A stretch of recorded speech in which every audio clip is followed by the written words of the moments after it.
APTA Grand Prix Tour presented by our national sponsors, Viking, Uline, and our local sponsor, Roto-Rooter. We're live at the Hyde Park Golf and Country Club on the APTA Network, presented by eNet Live. I'm Mark Fischel, along with Hall of Famer Patty Hogan, and ready to bring you a semifinal matchup between the number 2 and number 3 seeds, Cynthia Dardis and Amy Shay, against Laura Berendt and Roxy Enica. Patty, welcome back. Please introduce the teams for us. Okay, we've got Laura Berendt and Roxy Enica. We just saw them on the earlier live stream match. They pulled out that quarterfinal win, and here they are up against the longtime team of Dardis and Shay. Laura Berendt is from River Forest, Illinois, as you can see, and she's playing with Roxy Enica from Coscob, Connecticut. They're up against Cynthia Dardis from Stamford, Connecticut, and Amy Shay from Wilton, Connecticut. And Mark, this is a match here. I think this could be a really exciting match with totally different styles of play. Well, let's take a look at the draw and see the two teams got here. So Dardis and Shay on top, through relatively easily, as were Berendt and Enica. Our other semifinal is Guyaux and Molenveld against Hanisch and Van Starrenburg. So Patty, these two teams played in Chicago in the finals of the charities, and Berendt and Enica beat them pretty good. Dardis and Shay have been one of the top teams in the country for 10, 15 years. Last year they went into nationals as the number 1 ranked team in the country. They were the number 1 seeds in nationals and got upset at the quarterfinals. This year there have been some chinks in the armor. Finals at charities was good, but they lost early at Long Island and just haven't played quite at the same level. It's lost early in Philly, just haven't played at quite the same level they have in years past. Mark, you know, what I was just starting to talk about, I always think paddle comes down to matchups. This is a matchup that favors Berendt and Enica. It's Tell me why, Patty. because they just play so fast. They have explosive shot making. Dardis and Shay are more of plotters. They're kind of, they can attack. They have huge offense. Amy has offense from both wings. Loves the driving her, 200 backhand out of that ad court. But they're sort of counter punchers. I don't see them taking an initiative. They don't have like the free flying overheads that Berendt and Enica can just pull out and open up a tremendous amount of court. And I think the game where the athletic ability in the game has risen, the racket skills, we have so many talented players out here. The key is when you can open up the court and get players chasing your shots. That works to a huge advantage, and that's what Berendt and Enica do really, really well. So I think they're going to be going after Cynthia. Their point of attack seems to be toward that deuce court corner. Cynthia will have to take off early and go up that side screen. Amy will have to come over, trail a lot of the play. And they like a methodical, they'll slow it down. They'll talk to each other. How many times in this match, Mark? How many times will we get a break of action? 27. 4,727? So they'll do everything they can to slow it down, where Berendt and Enica will do every single thing they can to speed up the pace of play. And I think this match is in the hands of Berendt and Enica if they have the patience to kind of withstand some of those, slow down of play that I think Dardis and Shay will really try to initiate here. Yeah, I think as we talked about in our last match, tempo, tempo, tempo. And if you don't lob well against Berendt and Enica, you're going to be in trouble. And we've seen Gabby Nikolescu really dominate the women's game over the last couple of years with her hard overhead. And, Roxy Enica and Laura Berendt have done that as well. I think this would be one of those matches where it'd be handy if you could have Flip Goodspeed on your team, one of the game's master players, gentlemen, strategists. Patty, speed, when is footwork. it not useful to have Flip Goodspeed on your team? I'm president of Flip's fan club, but seriously, he and Scott Bansiger just dominated the men's game and had such success. And they always, they had a style of play that worked, and all of a sudden, then the game sort of changed. Then they had to play like they're on the chase, and I think they're very much like when they were going out at the top of the game, all of a sudden, the game was in transition, and now you see the same thing in the women's game where you have the power game and the people, the players like a Flip, his style of play. I always think Flip would hold up against anybody in any period of time. Any Hall of Fame player like that would adjust to different games, but it was totally a you know, some people don't say old school paddle style, but I would say Dardis and Shay, a little bit more old school paddle here. Well, you know, the only person in the game who's undefeated is old man time. So it certainly would have been fascinating to see Goodspeed and Manziger play against Berendt and Broderick and Parsons and Araya at the peak of their games. The interesting thing to me was the finals of nationals in 2010 was kind of the day that the new age paddle passed old school. Flip and Scott had made the finals. I think they were 48 at that point, 49 at that point. Won the first set, and then Johan just started to exert his pressure on them, and ultimately it was just too much for them. So I think your analogy is a good one, and one of the things that made Goodspeed and Manziger so great was their ability to lob. Ladies and gentlemen, this is the semifinals of the Midwesterns, the Region 4 Grand Prix Series event. To the right of my chair are the number 2 seeds, Cynthia Dardis from Stamford, Connecticut, And we're Amy in Cincinnati Shay for from the third Wilton, leg in our Connecticut. Grand Prix tour. To the left of my chair are the number 3 seeds, Laura Berendt from River Forest, Illinois, and Roxy Enica from Coscob, Connecticut. So that's Georgia Ann Kirk, APTA umpire. She did our last match. She's very good. And we'll see how Dardis and Shay do with the power of Berendt and Enica. I think Enica's beaten them the last 3 or 4 times they've played. So it'll be interesting to see. They really have to lob well, because the lack of speed only comes into play when they're not lobbing well. You know, what makes this game so great is that there are distinct styles of play. You have the way Johan played, you have the way Flip played. Every player is so great, and it's so fun to watch the differences in the style. But in terms of matchup, and you know, I always like to go on the air and make a pick, Mark. Who's your pick? Berendt and Enica. Okay, I'm going with you. I'm picking them today. I just don't think Dardis and Shay are super comfortable with the power of these overheads, and that they, you know, are comfortable defending what they have to against this team. Yeah, Patty, let's talk a little bit about one of the APTA's new initiatives, the National Team Championship. Teams only have to be comprised of 6 players. It's going to be in Chicago in April. That's 600 total players over the last 2 years. Exmoor is going to be the host. It's got the best paddle hut in the country. Host Pro Mike Raleigh was listening in here earlier. By paddle hut, I really mean paddle palace. And once you're done playing paddle, you can do some curling or something else in that beautiful facility they have there. Pete Rose, APTA Vice President, is in charge of the initiative, and if you're interested, please take a look on our website. There's a link up. Sign up, go out there with your buddies, have some fun. It's aiming to be the most fun tournament of the season.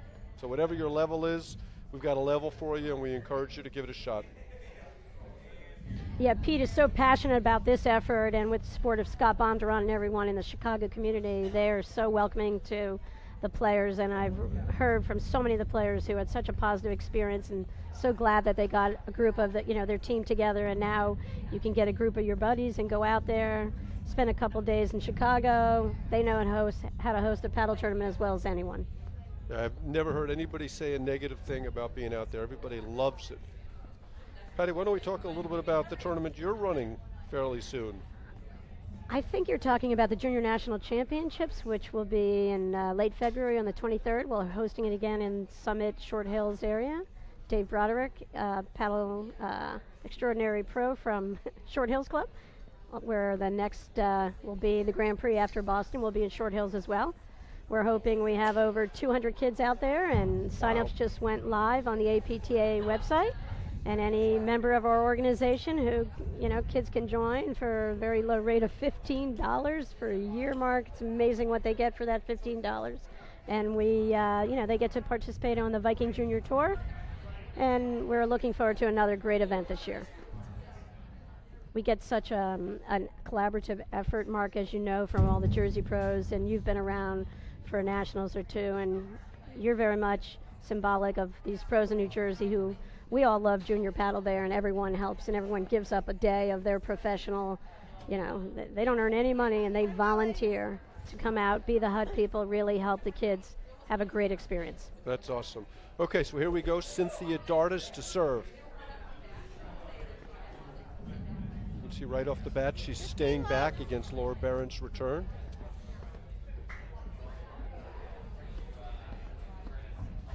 Interesting, she's coming in against Enica and staying back against Berendt. I want to see how Enica reacts. I think she's going to have to play at a slightly higher level than she did in the quarters. Okay, Meeting number one. First chalk talk. You're keeping track of I'm gonna keep the total. On your abacus?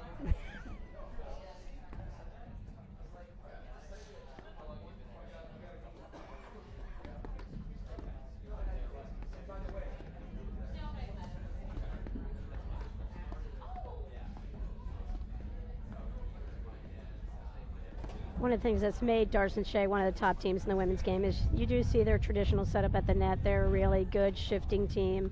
They know who's supposed to take what shot. You won't see them getting in each other's way at all, really, in this match. Amy Shay has that low driving overhead. And normally you see Amy switching, so she's got her forehand in the middle. They haven't switched yet at this point. Right, Dardis and Shay tend to play 90% of the points with Amy Shay to the left of Cynthia Dardis, handling most of the overheads. Game, Dardis and Shay. Nice to start a match that way with your opponents make 4 straight errors. I think that Dardis and Shay are going to need a lot of help from Berendt and Enica, and the amazing thing about Berendt and Enica is they're very capable of gifting away a ton of points. The Viking extruded platform ball has been the #1 selling ball in the industry for the last 20 years. It's the official ball of the APTA, of the APTA Nationals Cup, and of course, of the APTA Grand Prix Tour. Okay, Laura Berendt to serve.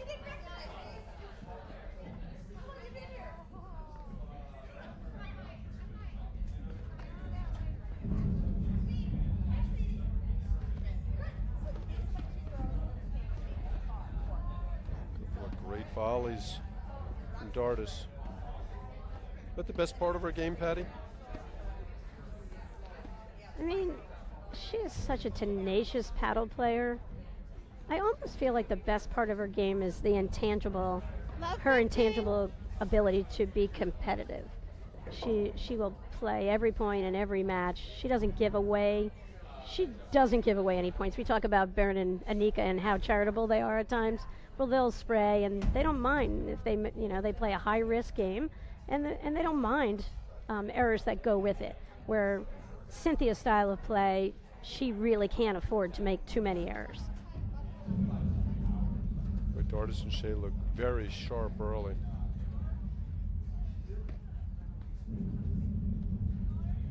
I think Cynthia Dardis, we know she loves hitting the drop shot. Because she tends to play to the right, she often plays really on top of the net, and she will capitalize on short lobs with a drop shot. Great Enica and Berendt don't think drop shot. They think power when there's a short lob, where Dardis and Shay will go the other way. They'll think drop shot.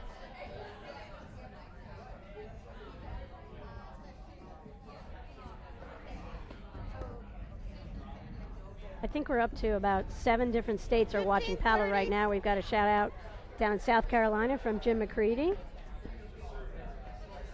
Happy New Year, Jim. Tremendous backhand from Dardis there.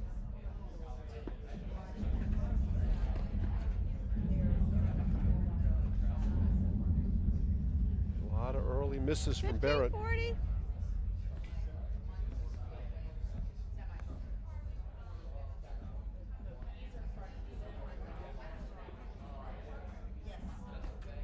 You know, we often talk about who it's critical to get off to an early start.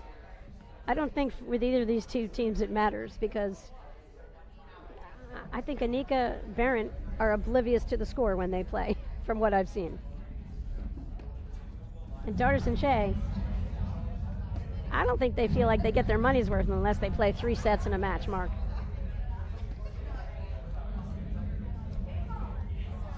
Shout out to Lauren Zink, Hall of Famer from Florida. Happy New Year, Lauren. Now there's one of the points you talked about. It's a big point to just give away with a lob wide. They lead 2-love. Players are starting to disrobe. I like the shot from Dardis. She took that overhead mark and she kind of waited. She held it a little bit. I think maybe Roxy was thinking Cynthia wasn't going to hit the ball straight at her, and that's a good play.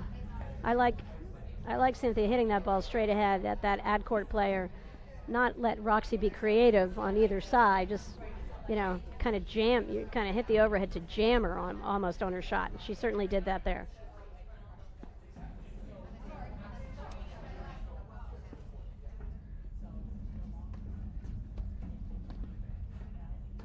So Dardis and Shay up 2-love here in the first set. Semifinals, Cincinnati Grand Prix. We are at Hyde Park Golf and Country Club.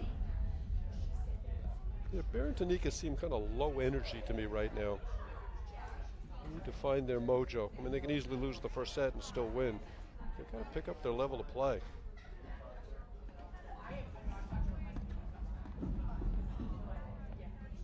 Love. And that's the type of play when things are going bad, I think is a mistake. I think you've got to play a little more conventionally when you're struggling.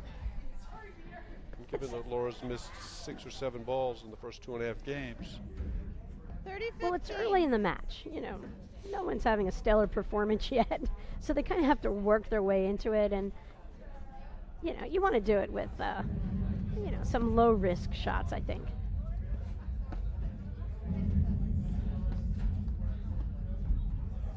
And there's Enica in the trailer position perfectly.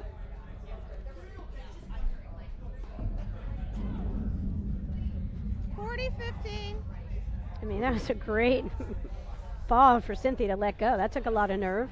Yeah.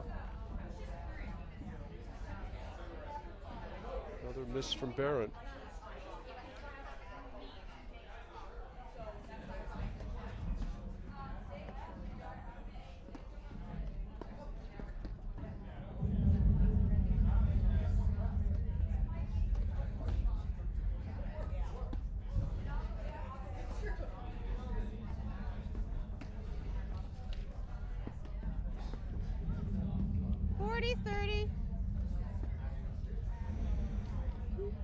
Dardis and Shay are currently 3 in the country, but most of their points were from last season. They won the Children's Cup and won the last Grand Prix of the season. So they have a lot of points to... So they're still just above Berendt and Enica in the rankings. Speaking of the rankings, shout out to Ray Crosta, who's listening from New Jersey. Mark, you know how much effort he puts into working behind the scenes to make sure that all players' points are accounted for. He has spent years and years helping get the draws set up. Players, you know, acquire these points, and the points add up, and that's how the seeds are determined by the APTA, and Ray's responsible for a lot of that. They lead 3-love. And Midwesterns on the women's side this year is rated a 3.25. That means that if you take a look at the point selection, if you win the tournament, it's 25 points. Finals is 20, so on down, and that's multiplied by that rating of 3.25, which is dependent upon the number of teams in the draw and their respective rankings. Patty, you worried that we've seen some really sloppy play from Berendt and Enica so far? Be surprised? Yeah, I mean, I don't know if they had too long a break out there, Mark, and before this match. They are flat right now. And you know, now they'll get focused on a game plan. I think they just walked on the court and waited to see what would happen. You didn't get, you know, you don't really get a sense that they start off matches with strategies so much. They sort of just respond and do their own thing. And we know they're awesome front runners. We're going to learn now how they play from behind. Love 30.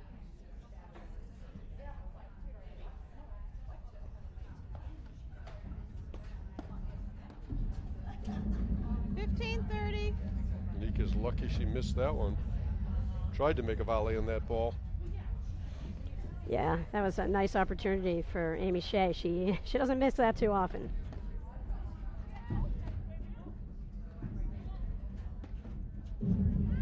But I like Amy Shay being really aggressive in this match. I would love to see her, you know, go after it a little bit more earlier in these points.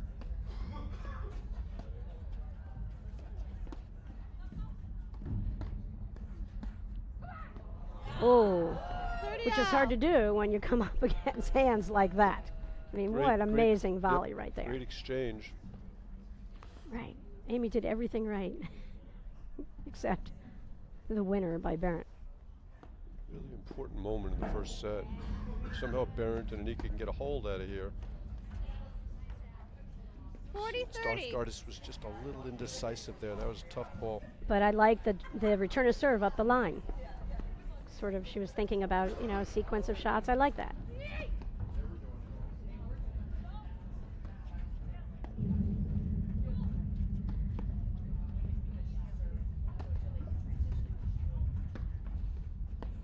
Mark, if you're Dardis and Shay here, Game, who do Berendt, you lob Enica. more? Do you lob Berendt or do you lob Enica? I think the important This thing is score not is who you lob, but how 3-1. well you lob. And that was a dangerous game to let get away. They had love 30 with an easy ball for Amy Shay, which she normally makes. Chance to get, you know, 3 points for 4 love, and now all of a sudden it's back 1 break of serve. See if that kind of gives some mojo. Yep, and it's Berendt and Enica. become a gray afternoon. We're anticipating 4 to 6 inches of snow here tomorrow in Cincinnati. I'm not anticipating that. I'm hoping You're not. I'm hoping for a sunny day. Cynthia Dardis still has her sunglasses on out there. Just a perfect afternoon for paddle. No glare, no wind, not too cold, not too warm. 15-all. Ball's called out. Cynthia Dardis asks the chair umpire for confirmation and receives it. Yeah. Chat number 2. There's a little bit of a drive-by more than a chat. 15-30.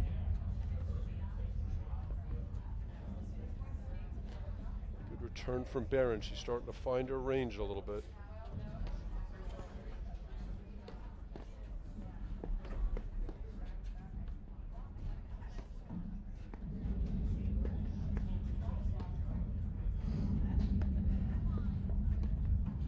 It's a great shot of nice calm play from Laura Berendt there. 15-40.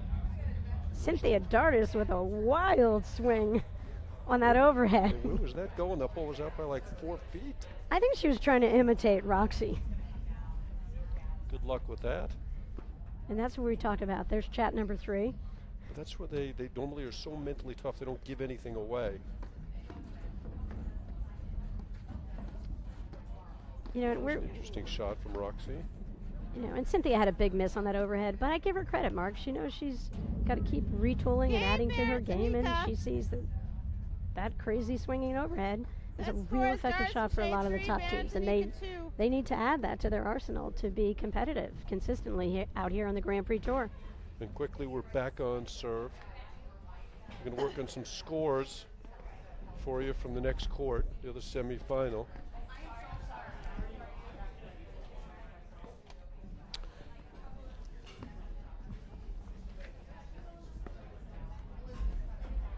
Okay, Laura Berendt to serve, 2-3 first set.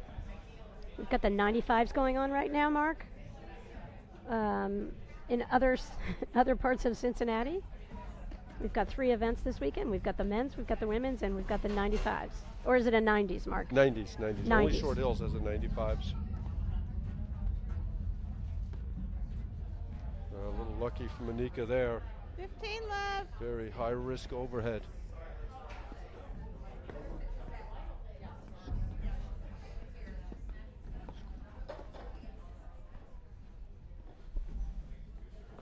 Now, does this count as a conference or a tying of a shoe? Well, we're not keeping track for Berendt and Enica. We're only keeping track for Dardis and Shay. Oh, these are games, not conferences in your Right. score sheet. Oh.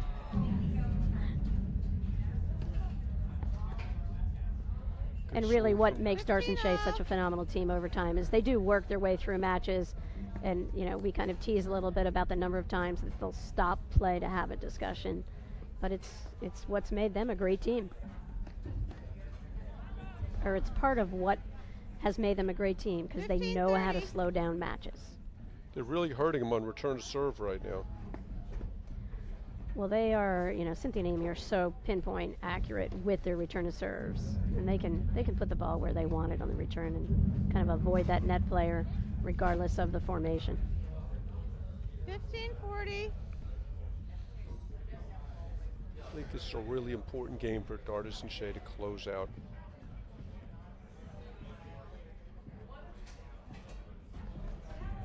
Really good deep serve.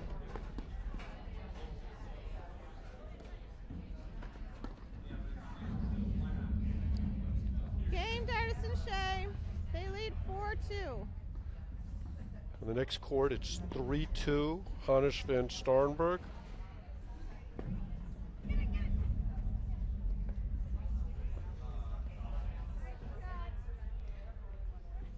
Amy Shay to serve.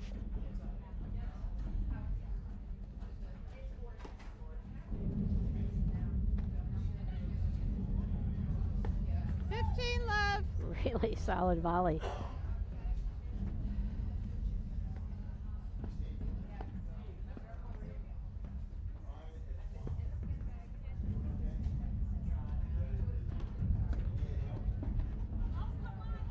Great blitz from Berendt there.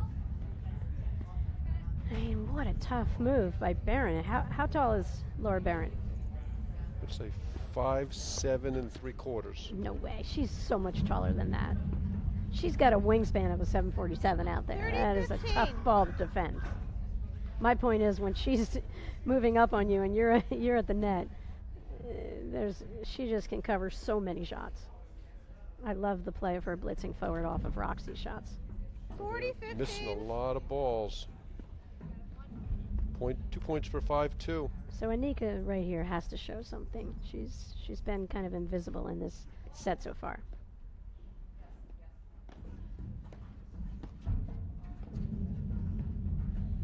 Showing a lot of respect for the Berendt return to serve. There's a missed lob for 5-2. Two very generous games from Berendt and Enica. 3-all in the other semifinal. Guyaux and Molenveld against Hanisch and van Starrenburg. Marked 5-2, first set. I'm shocked right here at the start here in this women's semi. Take a quick peek. Hanisch van Starrenburg closer to us with the black vests. Jessica Guyaux serving with Mirta Molenveld at the net. We'll watch a couple of points here.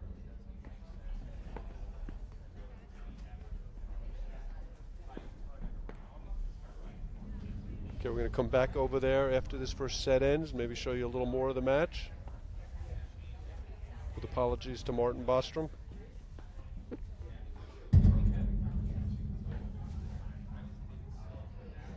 Shout out to Alan Schmitz from Chatham, New Jersey, the uncle of the place kicker for the Los Angeles Chargers, Michael Badgley, Summit, New Jersey. 5 field goals, a playoff win. Headed to New England Sunday, Mark. Do you watch football or only paddle? I do watch football. A couple good games tonight. Another missed volley from Laura Berendt right there.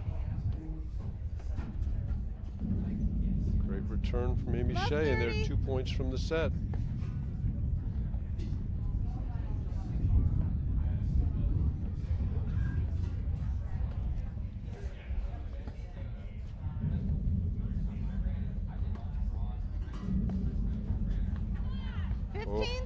That's a good swing from Cynthia Dardis, right ball. I know Patty referred to the 90s before. That's when the two players have to equal 90 years of age. That's my favorite serve, Patty Hogan. I go out and I work on that for hours. It's a good skill to have, Mark. The let cord winner.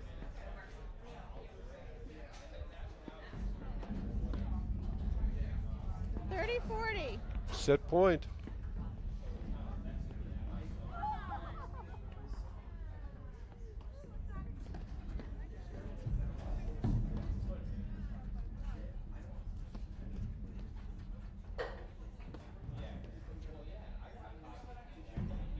Deuce. It's a little bit what we expected from Roxy to do, but she just hasn't hit. You know, I don't think Roxy's got enough like clean big swings on the ball to feel comfortable. Haven't been at the net at all. Right. Not surviving that first ball to get in there and be able to hit some overheads.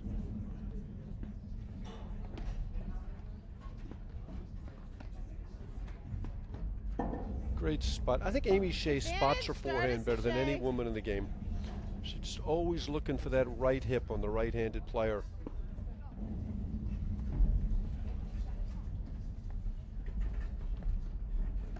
So we've got a set point here for Dardis and Shay. Shay catches the nick. Game in first set, Dardis and Shay 6-2. We'll be back in a moment after these messages right here on the APTA Network, presented by eNet Live.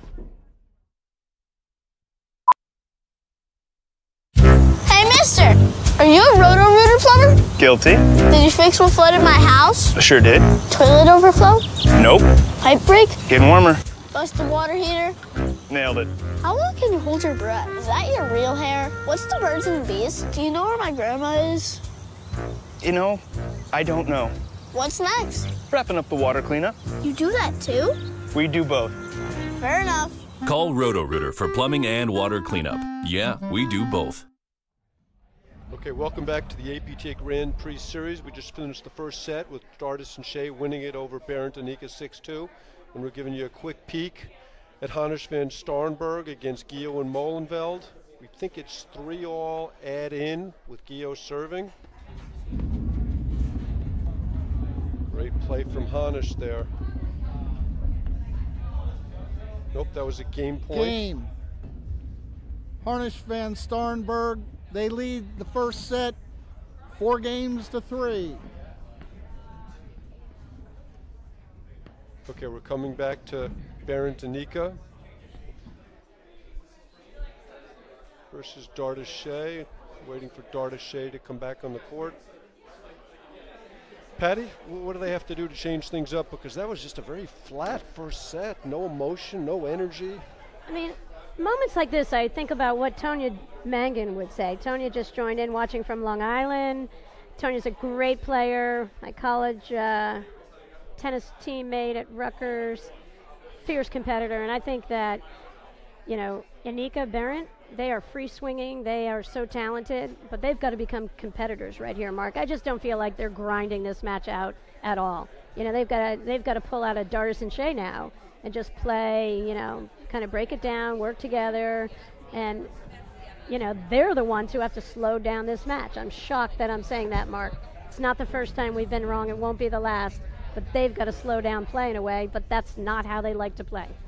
But Patty, if Jerry Viant were here, she'd be commenting on the fact that Dardis and Shay won that first set and then took a long break between the first and second sets. Right, and I would say the chances of this going 3 sets, huge, because it's just what Dardis and Shay do.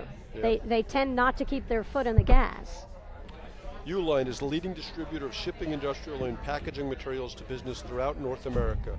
They ship over 2.5 million boxes every day, but they're so much more than a box company. More than 32,000 quality products are always in stock and ready to ship.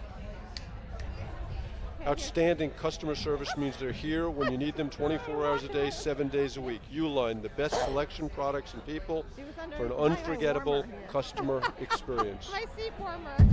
So, Mark, what we're saying is everyone has their style of play. Roxy and Lauren like to play fast, but that went too fast. That just was a blip. That was snap your fingers, that set was over. Nothing spectacular from anyone. And it was more of an error type of, an error fest, and Enica and Berendt were totally flat. And Dardis and Shay, who didn't relish this matchup, having spoken to them before the match, you know, I think all of a sudden they're feeling really light about this right now. Well, the difference in that first set to me was return to serve. Dardis and Shay made a lot of return to serves, and Berendt and Enica missed a lot of return to serves. Let's see if and I think Enika's got to involve herself in the play. She's got to get some more hits. I feel like Berendt's playing a pretty solid match, and I'm just not feeling it from Roxy at all out of that ad court. Cynthia Dardis is serving. That's Amy Shay at the net. Laura Berendt hitting her two-handed backhand out of the deuce court, and Roxy Enica out of the ad court. She has missed a lot of return of serves.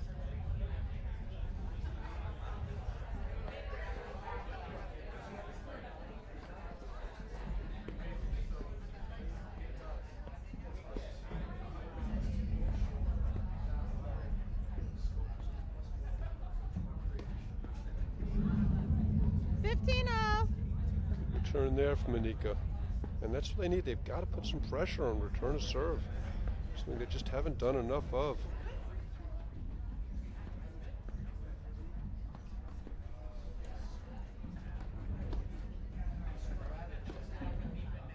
$15.30. A little more aggressiveness from Berendt.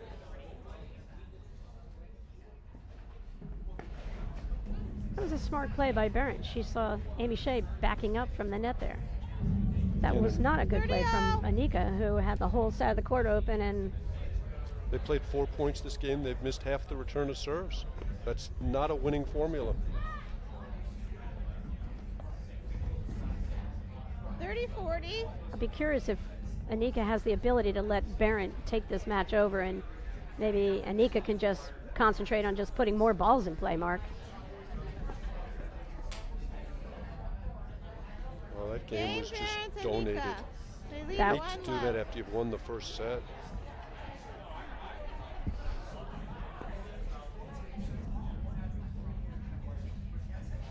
And that's what I'm talking about with Dardis and Shay. They just, I mean, they are such phenomenal players and such an amazing team, one of the great women's teams in the game. But they can't open the door up here for Enica and Berendt. It's hard enough to win a point. You can't donate them. 15 left. And they've all of a sudden donated the last 3 points.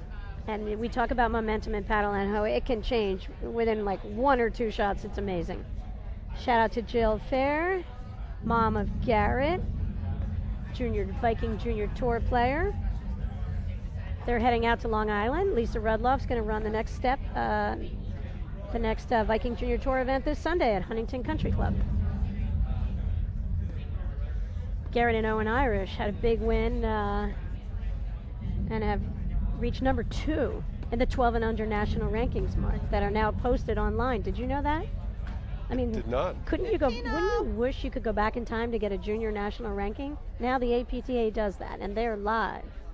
I also saw their B rankings online too. B rankings, I mean, there's something for everyone in this sport. And we talked earlier about Steve DeRose having won the B national championships 30-15. years ago. All of a sudden, Dardis and Shay are playing too quickly. I mean, it's almost like they switched sides and something changed a little bit in their Chat number 4? chat. Well, I have it as 5, Mark. Okay, sorry. But we Patty. went away for few points there. And the return to serve, which has been so effective for Dardis and Shay in the first set. Not This- quite so much But Mark, this this is a great shot of the newly renovated hut here at Hyde Park Golf and Country Club in Cincinnati, Ohio. These guys have done a wonderful job, huge commitment from the club to upgrade their facilities, and they've done a beautiful job, and the crowd's filling up here for cocktail hour, watching amazing semifinal women's action. Great lob from Amy Shay, opens up the 30-0. court. Berendt misses the volley, trying to cover. It's so much more difficult to volley when you're on the move.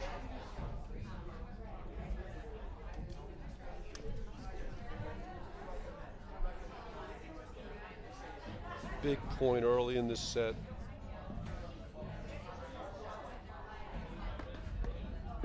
Great volley from Berendt. We haven't seen one hard overhead from Berendt and Enica, and that's really a testimony to the 40-30. lobbing of Dardis and Shay, as Dardis misses that one long.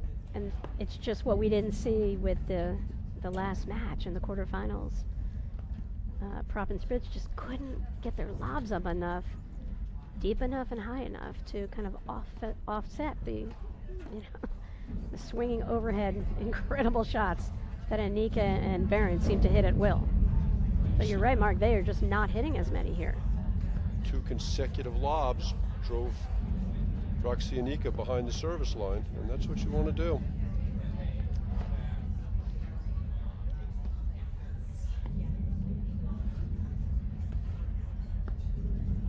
Scott Estes is watching, hoping that we give an update on the 90s, Mark. We don't have any updates to give you yet, Pa, but we'll send them if we hear anything. John Oliva, a buddy of mine from up at the lake, he's tuning in and watching. How do you know which Scott Estes that is, Patty? Oh, you mean Junior? Yeah, maybe he took a break from the 90s and he was I watching a just little bit. assumed it was Pa. Well, Scott Estes Jr. is so good that he probably could go online and play at the same time. Look at the number of great overheads in a row Dardis and Shay have hit, and more specifically Amy Shay, that hard driving overhead. And she lets that ball drop down and kind of comes around that ball a little bit. The ball stays real down, real low. Keeps those big, high bouncing forehands kind of out of the point. We know Berendt and Enica love hitting those high bouncing balls. Game. Berendt, That was Enica. a bread and Lead butter shot for to Cynthia Dardis, and love. misses her trademark drop shot. And it's 2-love, second set. Shout out to Leon Garabelt, Englewood Field Club. Ken Persons hosting the upcoming, I think, 50 women's nationals. We've got age group nationals coming up.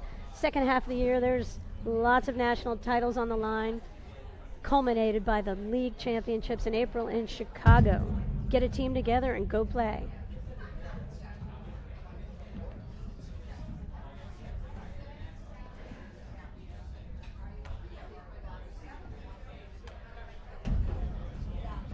Okay, So Amy Mark, Shea to this serve. is just amazing Love to me. 15.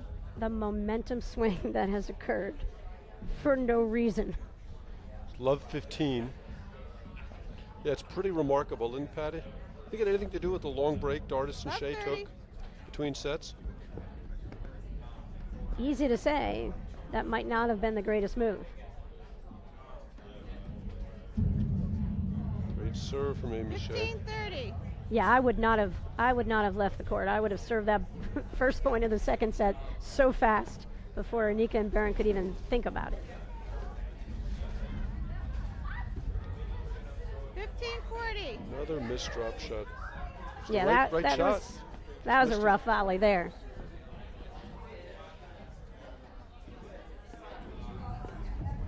I think that's, what happens. Cynthia Dardis wasn't questioning any of her shots in the first set. All of a sudden, that doubt just creeps in a little bit, throws off your timing. 30-40. You can go from looking spectacular to looking normal, where you just miss random balls just because you miss them. You just don't expect that at the highest level. There's a great blitz from Berendt after Okay, missing the Berendt, return, and they're up Enica. 3-love, second set. Berendt, Enica 3. Dardis and Shay 0. We have a clarification. It's Scott Estes Jr. is watching, not playing the 90s. That's Scott Estes from Cincinnati, another Scott Estes. So I was right. There you have it. Who knew? Okay, we're going to take a peek over. Myrta Molenveld serving. We're going to pretend we did not see that serve she just hit that was wide by 3 feet. We believe the score is 3-5 deuce.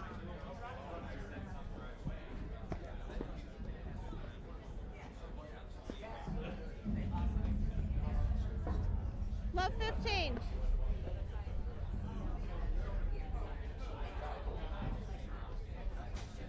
Love 30.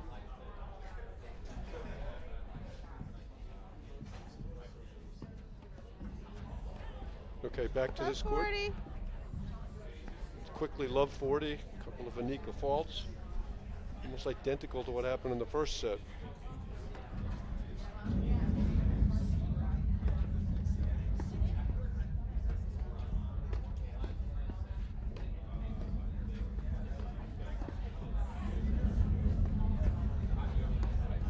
Mark, I think we have someone from California watching, or at least it counts California now with Sebi Bredberg. Not quite out in California yet. He's not there yet. He's got a new gig. What's his new gig? Lagunitas Club. He starts out there, I think, March 1st. Congrats to Sebi on that. We're sad to see him go West Coast, but we're happy that he's following Mark Innes out there and 15, help grow 30, paddle out in the 40. West. 15-40. Our number one seed, John Hughes, I think, is watching some of the women's play here to see what's going on. 30-40. Hughes and Powers, our defending national champs, are here, getting ready to play in the snow. Hanisch van Starrenburg will serve for the first set at 5-4.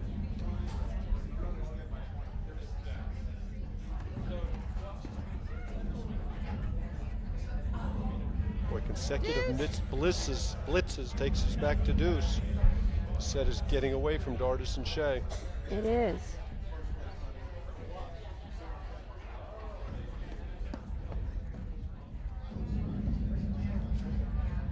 And how fun is this that all these people who are working on Friday Minutes afternoons started really are today. tuned in watching the live streaming? John Oliver, Alexa Davis, Patty Collin, Chatham. so fun that everyone tunes in to watch whatever action we can provide out here. Great ball through from Amy Shay. Dardis and Shay. Set scores 1-3.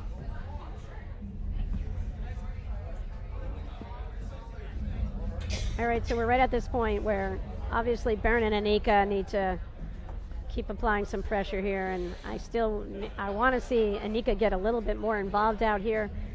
You know, she just didn't feel great this morning, and maybe she doesn't feel great out there, Mark. You know, she's not her bouncy, you know, we usually see her bouncing around the court, and I don't see that yet. Great volley from Amy Shay. Almost came up with that dig. What's going to happen this set, Patty Hogan? Okay, it's going to end at some point, Mark. I'm confident of that. Wow. I think that this is the moment of truth right here. I think Enica's got to figure out how to put more balls in play. She's got to have a willingness here to let Laura try to take their team and get this into a third set. She's just got to eliminate all these errors right off of one shot. I mean, they're not really deep in the point. She's just struggling to make the first point she contacts, she's making errors here.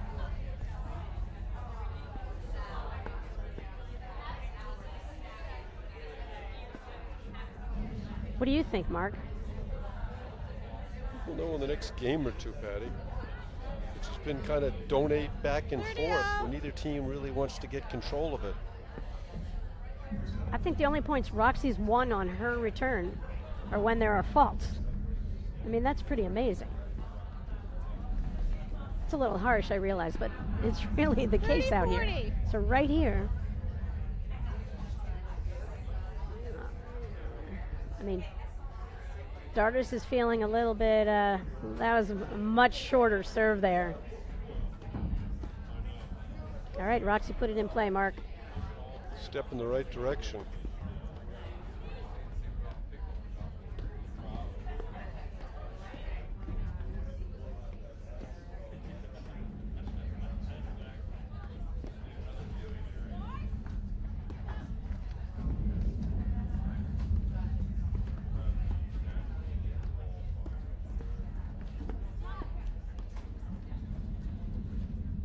Mark, we have a lot of Connecticut pros over here, 3 of these 4 women.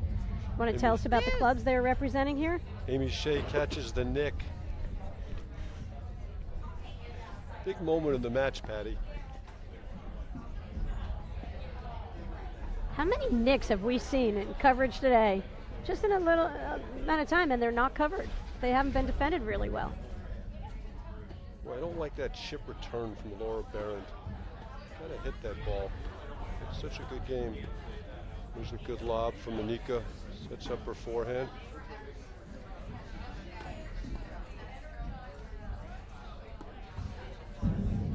And there's a nick, and Berendt trails it perfectly. Again, Amy Shay is dialed in. Is that 3 in 1 point? And Berendt just has to commit. When you're Got to play when they're that hitting line. that in your juice corner, you just got to commit to the side screen and go up and let your partner cover the ball that goes behind if it shoots out that way. Chance to get back on serve, which is exactly the way the first set went. Right here. Let's see if Enica puts it in play. Great hands from Amy Shay. Game, Dardis and Great Shay. volley. Set scores Dardis and Shay 2, Berendt and Enica 3. So this is the same format. We can take a quick peek over at the other court. We think it's break point for Guyaux and Molenveld.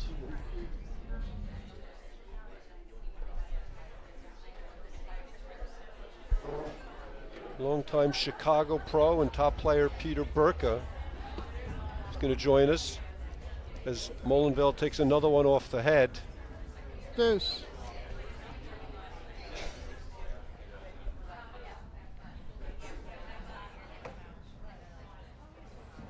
Okay, we're going to come back to the Berendt and Enica match. Laura Berendt serving 3-2 second set. So Peter Burka, One of our favorite working on Chicago Peter's technology. pros. Peter's a high-level teaching player, one of our favorite personalities from Chicago. Peter's a big fan of women's paddle, and we're going to get him mic'd up in a couple of minutes here, and he'll share some of his observations from play so far today.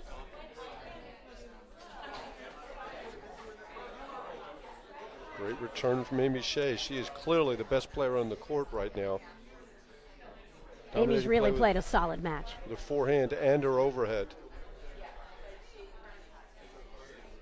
And Peter, you were watching the other semifinal? I've been watching actually mostly Laura and Roxy, Amy and Cynthia here. What are you seeing, Pete?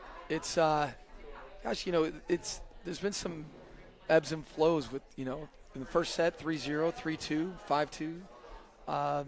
And then it seemed like Laura and Roxy just started. 15-30.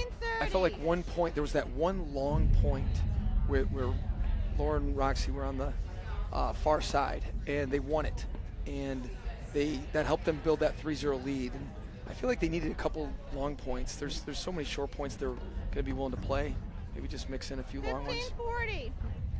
They're really struggling to deal with the Amy Shay return to serve. 15-40 now, chance to get back on serve. What would you tell them if you were coaching them, Pete? I like the use of Aussie.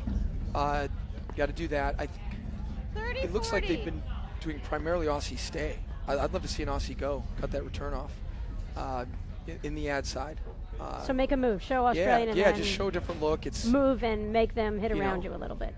A lot of times it's not that the Aussie is the problem. It just becomes familiar. Predictable. Yeah, predictable, and you got to just change it up.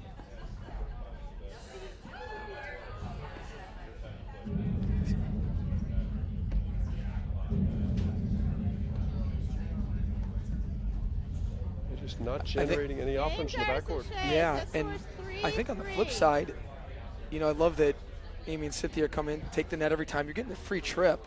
You want the net in those scenarios, but it's a lot of Laura's backhand and Roxy's forehand. I feel like there's not on the wings. There's not as much going on there. Maybe off the return a little bit for Laura, maybe for her forehand there, but that's a great use of Aussie doing the eye. Love it.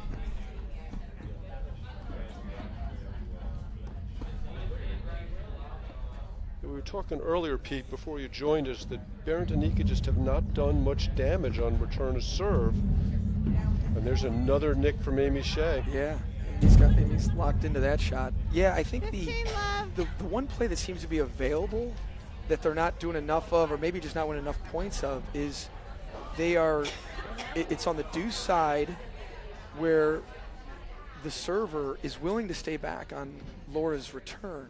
And there's been some hesitation. I'd almost like to see Roxy come in off of Laura's and just get a head start, get a little closer to the net. Now they've been mixing it up. Dardis and Shay have on coming in, but it seems to be available, and they're not taking advantage of it. Amy Shay has made so many volleys like that. Those little reflex volleys that keep you in the point. Really been the difference in the match. Yeah. And she's got that wingspan, and she's also got the ability to get underneath the ball on those low volleys, and that's why I think she's an underestimated volleyer because of her range and her ability to kind of finesse. So on the other court, game in first set, Hanisch van Starrenburg, 6-4. 30-15. We've got another state dialed in. We've got Deb Chelson from Maine. Wells, Maine. Oh, yeah. Enjoying the live action. That last one, Laura just blitzed her own return, and that's the play right there, where even the server, Amy, was a little hesitant coming in, which makes sense. You got someone charging, but that's one play. There it is again, right there.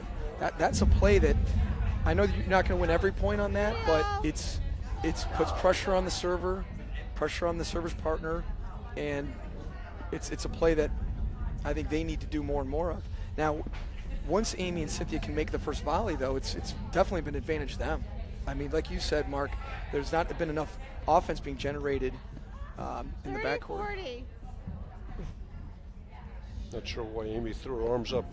Like maybe she was exasperated with her serve there. She was still celebrating the Patriots' win on Sunday. Last Sunday or this Sunday?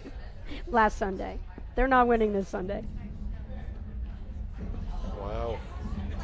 Seems like it's been donation back and forth. Enica. Where each team just kind of starts playing better, and then they That's donate scores. the Yeah, game. Berendt and Enica exactly. scored. It's Dardis been and Shay very back and 3. forth. And So it's Pete, when you're playing, you've always been known as one of the most mentally tough players out there. Are you aware when maybe you're not playing as well, and will you change your game accordingly because of that? Yeah, I mean, I absolutely. I think that if you're not playing well, the nice thing about paddle is it allows you to kind of slow things down and maybe even get your partner involved a little more to give him more touches, if him or her more touches if they're playing well. But I definitely. But it's also kind of weird because if you feel like you're doing the right thing and making the right decisions and you're not playing well, then it's like, all right, well, these decisions are correct, so I'm going to keep doing them.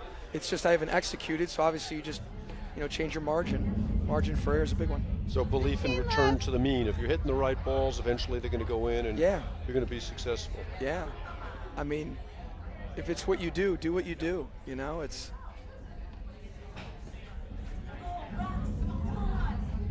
She is really hurting them in that return to serve. I agree, Mark. I mean, this is now. I mean, I always say when any number starts getting too big, if you don't have that pattern or that number memorized, you're going to be in trouble. And right now, Amy's got a great down the line forehand. It's only been an Aussie stay. It has not been an Aussie go. Or how about going back to regular? Going back to regular. Exactly. Yeah. And that's one of the great things about our game. If it's not working, change it. 15-30. I mean, it's. And this sport, and I know you could argue about any sport, but it's about different looks, right? You're always changing the look, and that's got to be at least 5 crease overheads by Amy. Well, the thing is, you see Berendt and Enica kind of laughing about it, but they got to play the line. You got to be prepared for it at this point. And that's where she's aiming. Great blitz from Cynthia Dardis. It's a great blitz. They're losing every point on Amy Shay's return to serve, and they're not changing it up enough. Game, Dardis and Shay. Yeah, Set that's a big game right there. That is. Both teams are having success blitzing. I like the Aussie formation here. Great volley. Oh, great backup. Rough ball to miss a lob long there. They have Cynthia, who's not the preferred person on the left of the two players. Roxy's got to put that ball in play.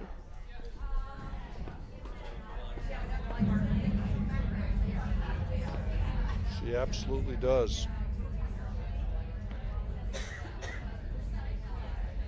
Again, look where all the overheads are being contacted by Berendt and Enica. It's 3 in a row, 4 in a row from behind the service line. And then she gets a short swing when she executes. But it all starts with the lobbing. Yeah, and I mean, I'd be looking ahead a little bit in this game because if they've been struggling to hold Laura's serve, and I think Laura's coming up next. Yep. This is a big game right here. Yeah, they're 6 points from winning the match. Yeah. Another great volley from Amy Shay. I love how low she gets on that ball.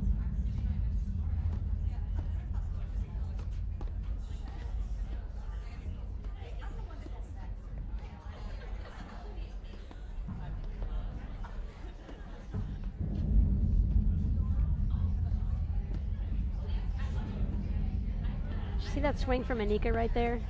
She went way up high with that backhand. All of a sudden, I feel like there's a little spark coming out of her. That spark just left.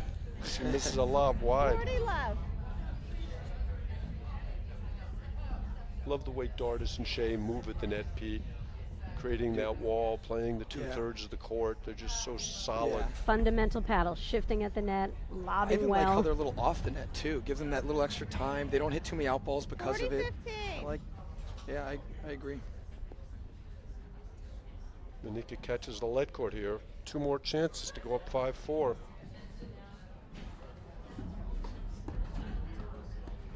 Look at Amy Shay hanging in there. I mean, is it me or is it every time a team blitzes? Either team. They've been successful. Yeah. You got to figure out where your offense is coming from. And that's what we talked about, just having an awareness on the court of what's going on. Yeah. Oh. Great shot from Shay. I don't think Enica knows what the score is. Score is Dardis and Shay 5, Berendt and Enica 4. So they'll serve to stay in the match. Yeah, this is. And Peter, right there, when Roxy came up, she hit a couple of good shots. She was looking for that, you know, the winner on that last forehand. Where would you tell her to hit that ball? What's her target area on Yeah, Amy? I mean, it was, you know, you're going to go through the middle, more towards the right hip. I mean, you put that ball towards someone's belly button or their left hip, and the right-hander is just going to stuff you, and that's exactly what happened. They had a little extra time, and it's, you know, it's funny when when you're teaching players, you'll encounter people with great drives, and you'll be like, those are great drives, but they can't just keep going to the person's paddle. They've got to go to somewhere specific. Okay, Laura Berendt to serve to stay in the match.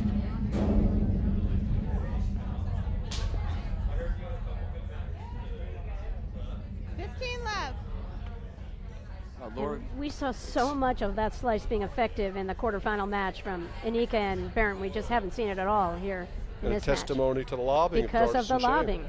And Peter, how many people show up and say, Peter, will you make me a great lobber? Very few. Yeah. 5% of the lessons you ever teach. So there we saw Aussie go, which we talked about, but Amy Shay beat her anyway. Aussie go. Yeah. I'd be staying back in Amy Shay's return to serve right now. They're just losing too many points that way. Or just go back to regular formation. Yeah.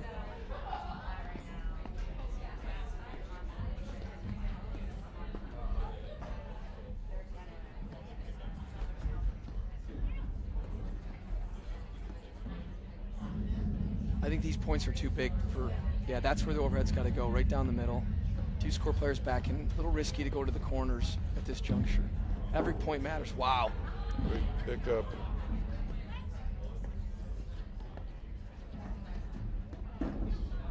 Oh, another great volley from Laura Berendt. This could be the point of the match.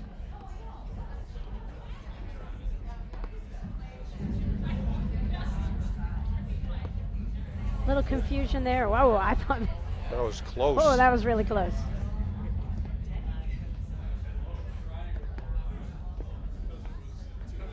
Some great lobbing. Yeah. Dardis and Shay as she misses one long. What a point. 30-15. Those are the points you don't mind losing. You play them right, make a lot of good plays, your opponent makes a better play, nicely done. See how they react to the Shay return to serve here. Okay, she stays back. That was a huge point right there. Yeah, that was, I mean, is that Amy's first miss? Maybe? I think so. I think so. I mean, incredible been consistency. Amy's played such a solid match. She's the pro. She's the director of platform tennis at Woodway Country Club in Connecticut. Darien. Wow, great shot from Cynthia Dardis there right up the line. Cynthia's the head paddle pro at the Lake Club in Connecticut. Not even sure what Roxy was doing there. She was kind of going, but not really committed. Yeah, it looked like she hesitated on an Aussie go. Gosh. There it is that's again. A great shot. She's done that. But why is she not playing the line? Right. Come up the line, your partner's got the middle. Yep. Yeah. Maria Manley chimed in a little while ago that's Dardis's, that's their best overhead that they have. Why would you keep lobbing Amy Shay up the line there when she's killing you on the play? Lob the ball across court and make Cynthia Dardis hit more of the overheads. 2 points from the match.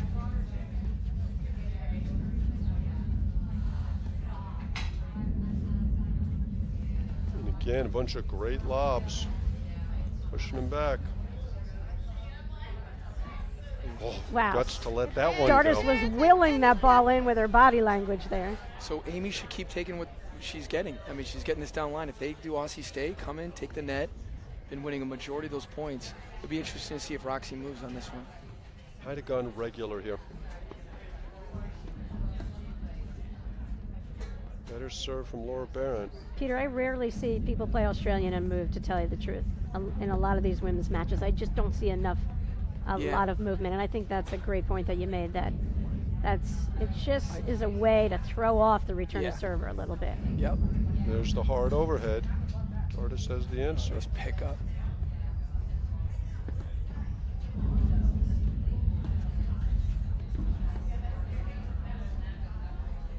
Love how Amy Shay spots that forehand. She's always looking for the right hip on the right-hander. Great what a backhand shot. there. Great off-speed ball. But she took it early and caught Enica off the net. Yeah, and if you don't do Aussie go, then like Mark said, just go regular formation. You know, because sometimes the Aussie go, some people aren't comfortable with the net doing that. Just go back to regular. Nothing wrong with that. Advantage Match Dardis point. Shay. Wow. Rox got caught a little upright on that volley there. It's interesting, they keep talking but doing the same strategy. And she can't go from Aussie, Peter, because she's so set up on her backhand there, so it doesn't lend itself to even Right. going on that ball. Exactly. The Aussie go for a right-hander at the net it's not a comfortable move. Enica with a couple of tight overheads. Not much court on that angle. Wow. Whoa, close. I was waiting for them to shake hands when that Yes. ball left her paddle. She catches the nick, but there's Dardis trailing it beautifully. Oh, those rollers from behind the service line. Testimony to Enica's confidence in the shot. Another That's great another lob. really good lob. I'd love to see Cynthia sneak in a little bit.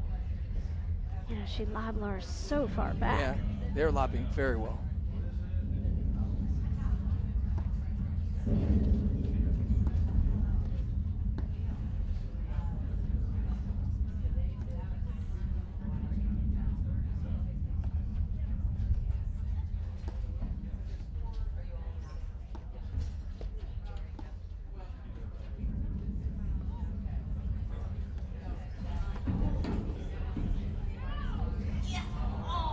Game. Dardis and Shay. There it is, set, game, set, and match. Wow. Dardis and Nice Shay, play, 6-2, 6-4. Pete, any thoughts? Yeah, I mean, I think that the formation, the early rallies that were under 3 shots, I think were, they prevailed. Exciting They to watch. prevailed. I mean, that was the prevailing theme for me. It was just a lot of this. And then you had some of these mixed in, right? Match point was a very long point. There was the other one that was early in the second set was long. But I don't know. It just, I feel like Amy and Cynthia played a very good match. Solid.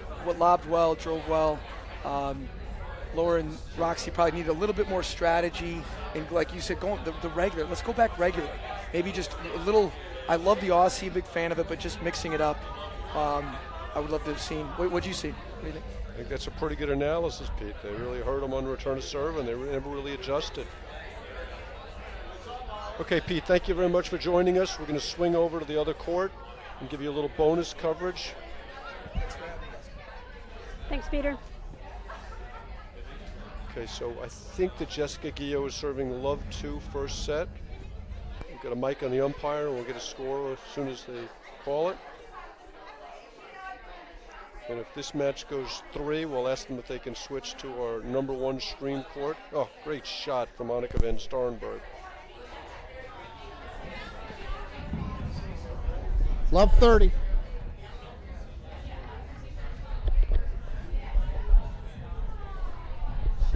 Okay, here we have the overhead view. Great job by our ENET team. Jay Goldman in the chair.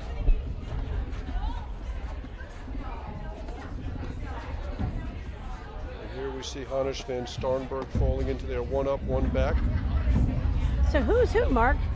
So on the near side in the red and white cap is Enica van Starrenburg, and in the white visor is Floor Hanisch. And at the net in the blue blazer and blue clap is Myrthe Molenveld. And her partner in the blonde hair is Jessica Guyaux. Jessica's out of Pittsburgh. Enica is out of van 15, Starrenburg's out of Bedford, New 30. York. And Molenveld and Hanisch are both from Stamford, Connecticut. So 15-30.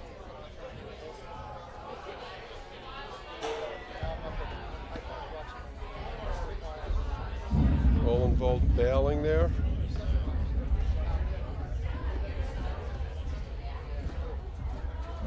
Patty, I got to say that was a spectacular display of lobbing from Dardis and Shay. I mean, it was maybe the best lobbing I've seen in a match, and we both predicted Enica and Berendt would have too much firepower in that match for Dardis and Shay, and I didn't. Dardis and Shay didn't like the matchup, but it just goes to show you anything can happen. You got to play the match. We were dead wrong on the result, and kudos to Dardis and Shay. They played a real solid match, and lobbing was the difference. And Patty, here we see Hanisch and then Starrenburg falling into their one-up, one-back format. Great volley from Molenveld, and she makes them pay. This is a formation that's really caused a lot of consternation in the women's game. 30 all.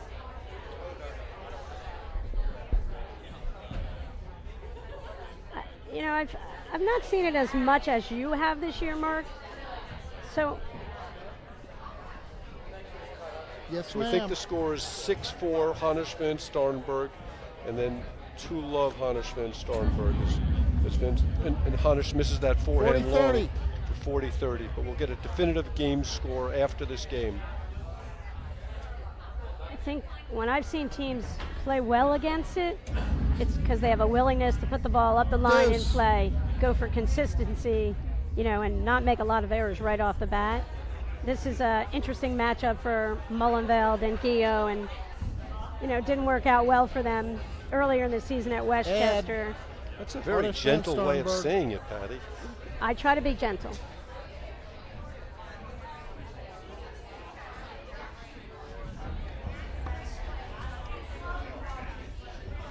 And it's just, the sport comes down to matchups all the time, but we were so wrong on the last match. But I just love how, Prop and Spitz couldn't break down Enica and Berendt because of their lobbing. They couldn't lob effectively, and all of a sudden, Dardis and Shay, it's what's fundamental to their game. They know how to build points. They know how to keep the ball in play. Great win for them to get to the finals here. They're struggling a little bit this year, and so sure they are relieved to reach the finals of the Midwesterns here. Yeah, and Berendt and Enica didn't do a very good job of adjusting to what was going on the court. They just really were penalized by Amy Shay's return to serve and just kept going Aussie stay, as Pete Burka pointed out. And that wasn't getting it done. They didn't switch from that. They would have gone back to regular. They might have stayed back, or both people stayed back. She just won too many points from them on return to serve. So, Mark, we go on to another court. All four of these women are teaching pros. And Starrenburg, less so. Starrenburg teaches a little bit. The other three are full-time. This has been a good competitive match. Deuce. But then Starrenburg backhand is one of the best in the women's game.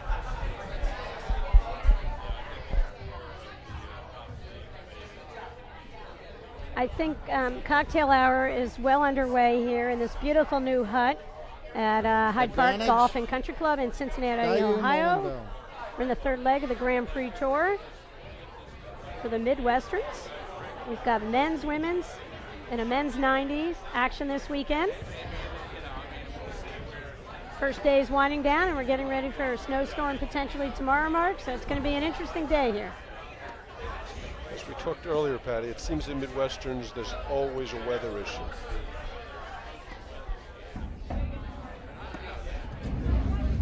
Oh, just a wild miss from Jess Guyaux. They just can't afford to throw away game points like that. So many paddle matches come down to who plays the big points better. Mark, you sound a little frustrated because you've just seen it over and over and over, and it's just hard to believe that in these moments where putting the ball anywhere where there's blue is going to work out well for your team, that people hit the green too much. But we know when you're out there and you're under the gun, it's much harder to execute than sitting in here in our chairs. We never miss from the booth. We only miss in our predictions badly sometimes. Shout out, we're going to be in Nationals in Pittsburgh in March. Tournament director Scott Kaler's tuned in and watching. Guyaux Molenveld. Guyaux catches the nick there. I think the score is love 2, not 1-2, but we'll know definitively after this game.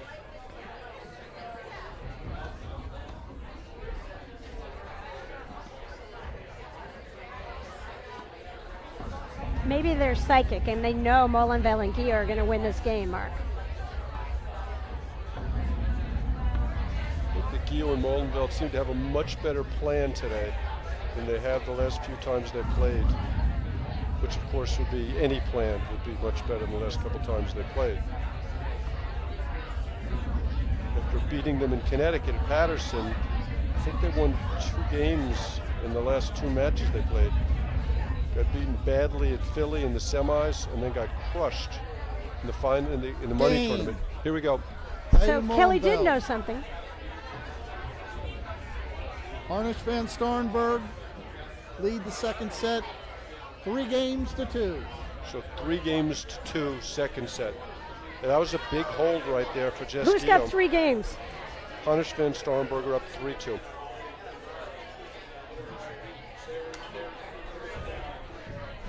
I know Molenveld hasn't played a lot of paddle of late. She was home in the Netherlands on a visa issue for about 2 weeks. Just got back, I think, last Friday. So I know she hit a couple of balls this week, but not too many.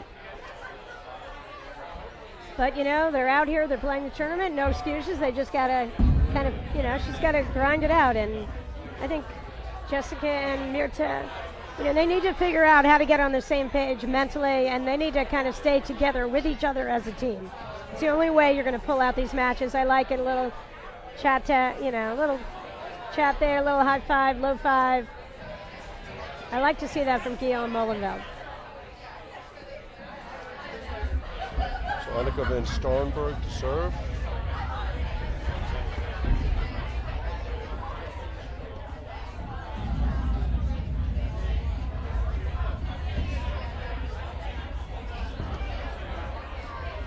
They appear to be doing a much better job with the one-up, one-back format. Love 15. And not getting lured into the style of play that Hanisch van Starrenburg like to play.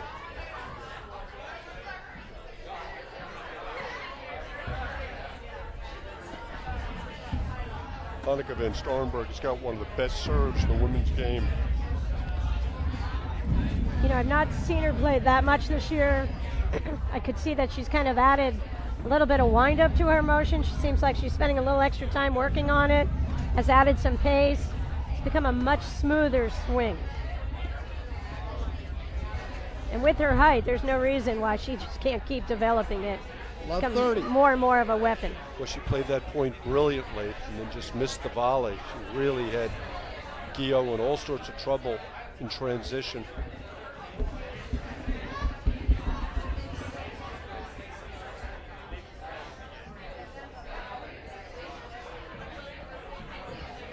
Molenveld's got one of the best returns in the game.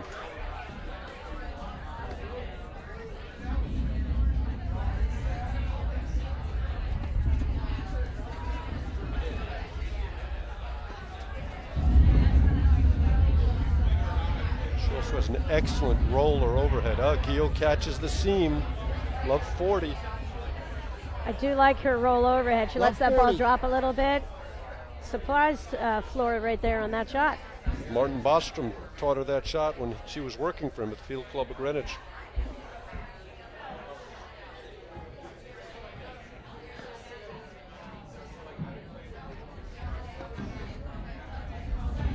Great return from Guyaux. And we're back to 3-all. Game. Guyaux, Molenveld. Wow, and Guyaux, I mean, she's not a Second player set that is we tied. really see 3 games animated apiece. at times, or ever. And I like that she's, you know, in here and she's working well with Mirta right now. It's great to see. Shout out to Nix. I won't say the name right, Mark. Current president of the club. Say it fast, Patty. Spadaccini Yeah, there it is. and Ian Wilt, former club president. These guys put tremendous effort into a thoughtful process here to do this construction and renovation at Hyde Park Golf and Country Club. And, you know, they got their CEO, I think, recently, and it's really a beautiful setup here. And, you know, Heather Propp, who's the paddle pro here, does a wonderful job, represents the game so well, one of our game's top players, and congratulations to them for, you know, doing an amazing job hosting this event. There's a beautiful picture. That was taken today? I don't think so, Mark. A little break in the action. Jessica Guyaux tying her shoes. Myrta Molenveld to serve.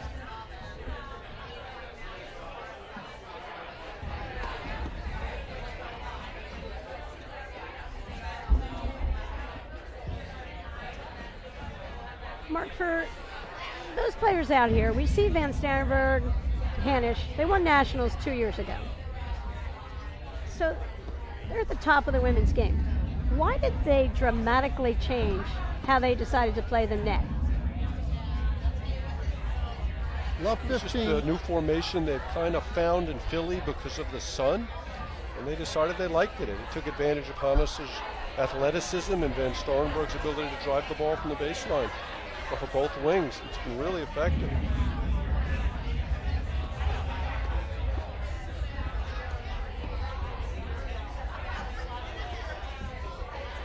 And Starrenburg is just a great driver of the ball.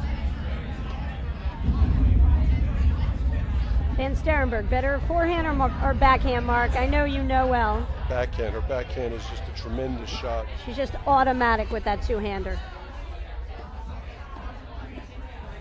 I would say with the exception of maybe the Gabby Nicolescu forehand, best shot in the game. Or the Nicolescu volley, or the Nicolescu overhead. 15 all.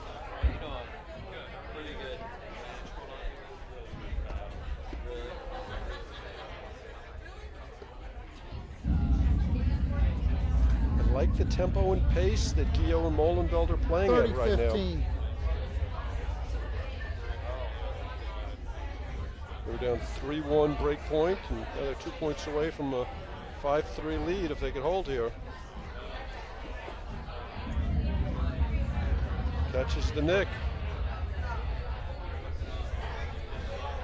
40-15. It was a dangerous overhead, wasn't it, Patty?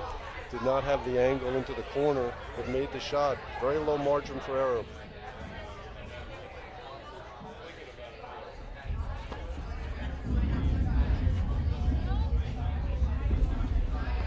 Guyaux gets caught in transition. That's the ball she's got to be smarter at. Tried to come in when she didn't have the opportunity. And that's that ball. That was a tough ball to come up with that volley, especially with the grip that she had on her forehand. Maybe she could let it go through and just let Myrta take it off the back screen. Should have been in the backcourt.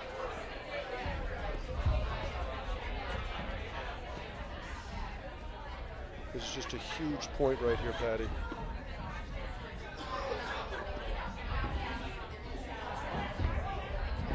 Playing a lot of balls at Hanisch, aren't they? Again, Starrenburg drives the ball so well off the deck.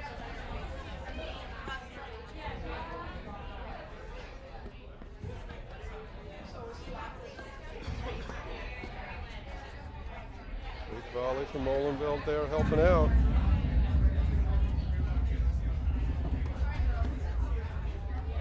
What's the biggest improvement you've seen this year in Molenveld's game, Mark? Can I say I haven't seen any improvement? You can, you're a good friend. We're letting lobs go as Hanisch misses another lob long. Guyaux, Molenveld, So, they lead. I mean, Myrta the came second on the set. scene a couple years ago. She made 4 a nice move in the games to game 3. last year, got her game up, and now she's considered in the top tier of women's players. Big issue for Myrta is the volleying. She's very tall, she's got long arms, and she's a great target at the net, and she tends to get too upright. She's just got to get lower to volley better.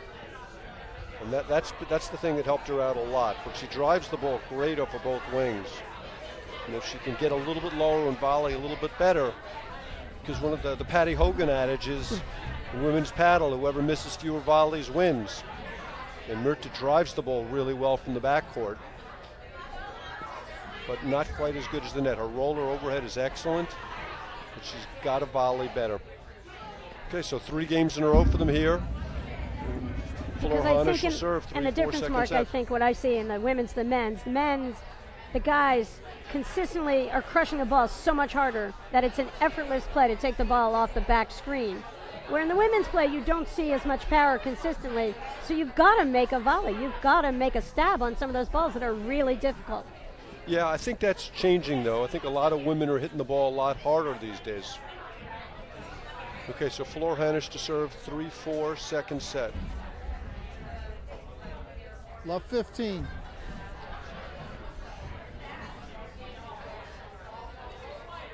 Well, it's amazing how the momentum has shifted here. You see Guyaux, Molenveld up on their toes.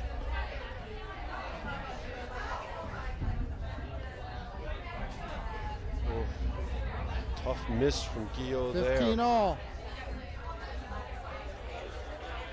You see how careful they are on which balls to come in. They hit that first lob over Van Starrenburg's head and still didn't come in.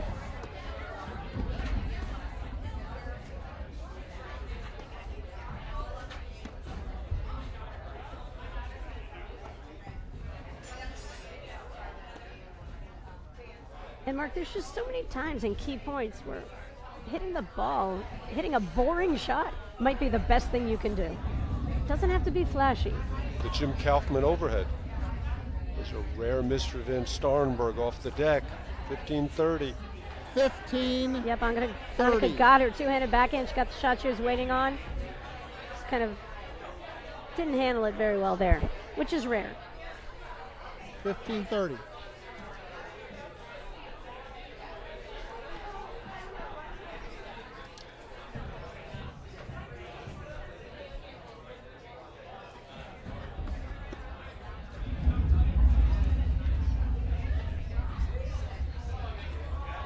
$15-40. 2 points to serve for the set.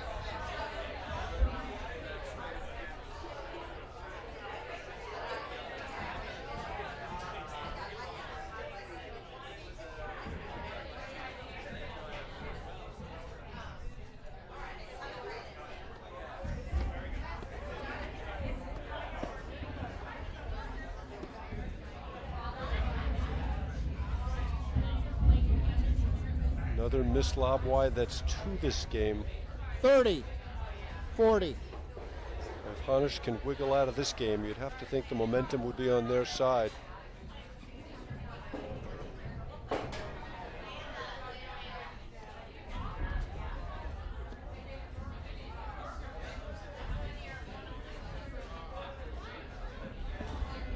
Ooh. Wow. She lobbed one wide on one side, wide on the other side, and long. 3 lobbing errors. Deuce. Crucial point in the game here. Needs to In lob the- one short, and then she'll have the That's right. the whole grouping. And that's the opposite of what we talked about with Pete, where you play the points right. Even if you win them or lose them, it's okay. Play them wrong is just really painful. Great blitz from Guyaux there. And that's what this team does really well. Guyaux is a tremendous athlete, and Molenveld drives the ball Guyaux. really well. Molenveld. Right. I love it to see. I love it when Guyaux does take advantage of her athleticism and puts that pressure on, because she's so good off her forehand and backhand. She kind of likes the combative play. You know, she loves those quick exchanges, Mark. Great serving from Hanisch.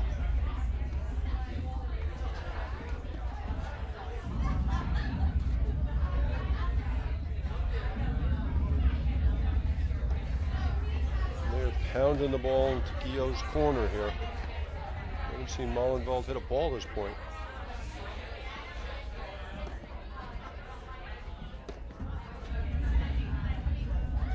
Well, you know, Jessica had missed 3 lobs, so go to the player who's giving you the errors. A great move from Molenveld, and they break. Boy, Game. Mertz is playing really well, Guyaux Patty. Doesn't Molenveld. she feel like she's under Good control? little surprise They move from lead. here to out of that deuce The court there. second set, 5 games to 3. And they'll serve for the second set.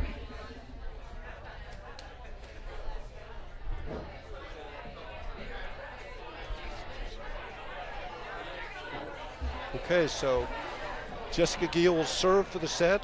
Patty, we came over here, it was 1-3, they were down break point, and in inimical paddle fashion, they won 4 games in a row. Well, they knew they were going on the live stream, so they stepped up their game right there. No, we talk about momentum all the time, and It happens. When you have it, you know you might lose it, so get as many points as you can when you have the momentum. And if you don't have it, Mark, you know it's only a matter of time. That's where you slow down. Try not to make a lot of errors in a short amount of time. Patty, that's really well said. It's the essence of the game, isn't it? Oh, what a oh, nope, missed it wide. Wow, what a great off-speed Actually, shot. I was blinded by that, so. But I think it was out. So 15 love. And yeah, it's the essence of the game, isn't it? That when you're playing well, you can play a little faster. When you're playing poorly, you play a little slower, and being able to recognize those moments in time.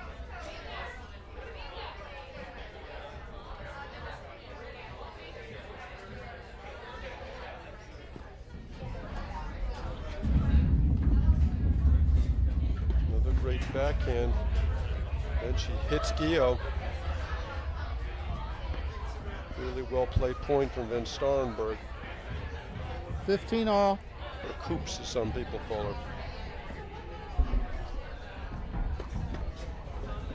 And Molenveld is really volleying well.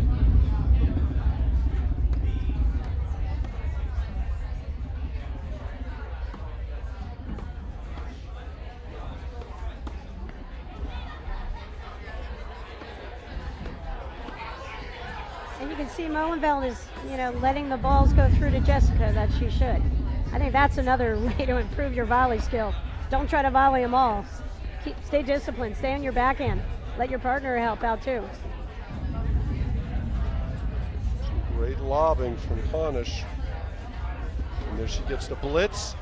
Guyaux doesn't pick it up. She misses a great move by Hanisch there. 30-15. I like the move from Floor there. She had a great chance.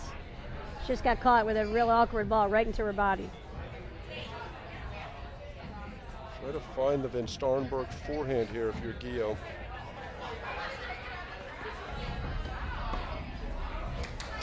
Great first volley. Look how tight in the court Van Starrenburg plays. She just takes time away from you. Yeah, she plays more short hopping balls than most players. Another great volley from Molenveld. Not sure I understand that overhead from Guyaux. Wow, what a rip from Van Starrenburg out of that ad court. It just came off so hot. That's a ball she just got a bail on. 2 points from the set, just a mental error hitting that hard overhead.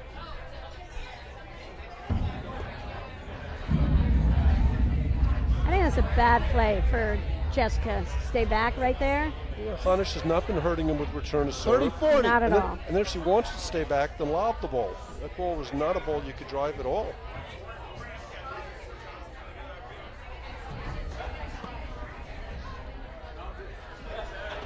Winner of this match will play against Dardis and Shay, 9 o'clock tomorrow morning. In Cincinnati, Ohio, we are at the Midwesterns, third leg on the APTA's Grand Prix Tour. But Guyaux's hitting a lot of overheads too hard.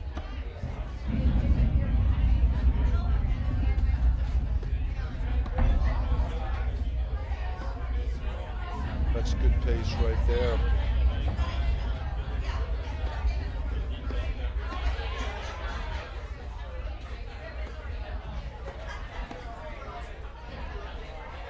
Some more really good volleying from Molenveld.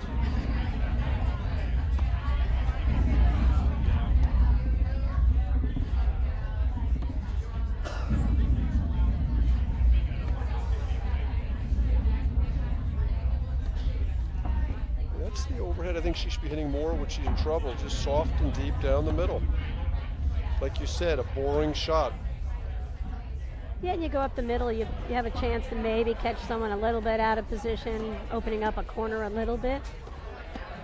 Especially because Van Starrenburg doesn't really hit power forehands off the deck. She crushed it off the screen, but she doesn't really do it that much off the deck.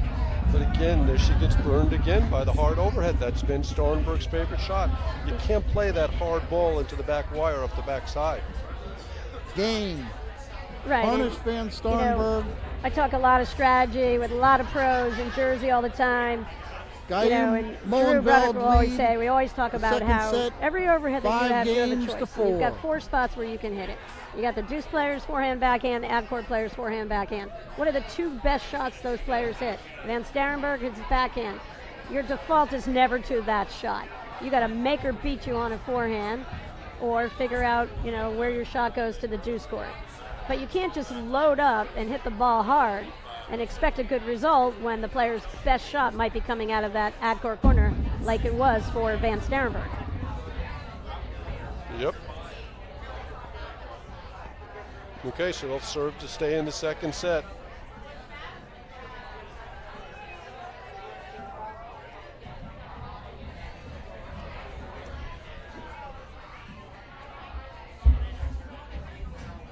As a fan of paddle, we want this to go 3, right, Mark? I want every match to go 3, Patty. I know you do. Except for the ones you play. I want you to win those in straight sets. And Starrenburg starts out with a fault. That serve is usually very reliable. And right here, this is where Guyaux, with her pressure moving forward, I'd love to see her applied. I'd love to see Mirta even sneak in another step or 2. Just put a little bit more pressure on the server. Wow, beautiful backhand up the line.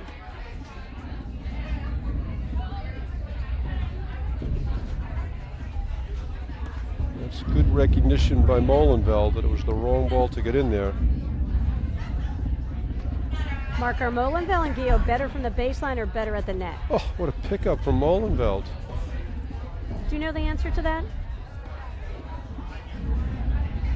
I think they're equally good in both places, Patty. Oh, that's so nice. Great reach from Molenveld. That's an overhead that Hanisch has really hurt her with the last couple times they played. I just think Molenveld and Guyaux at the net, I feel like they can play this dead even. And I would take every opportunity if I were them to get up there. Yeah, I haven't liked Guyaux's overheads. Too many hard overheads have gotten him in trouble. Molenveld's has been much better. I mean, like that ball, I love that overhead. Soft and deep.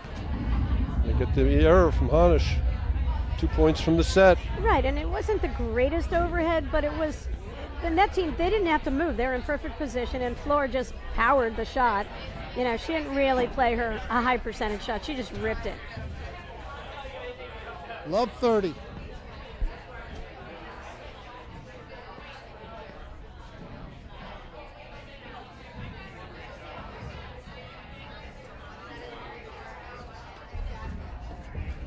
See, I think Guyaux should be in on that. I think Molenveld has rock solid on the return. Oh, that's a big miss. 15-30. Yeah, I think they're being careful about the one up, one back. They've really gotten burned in years past. This matches past this year. Mm-hmm. Big miss there from Molenveld.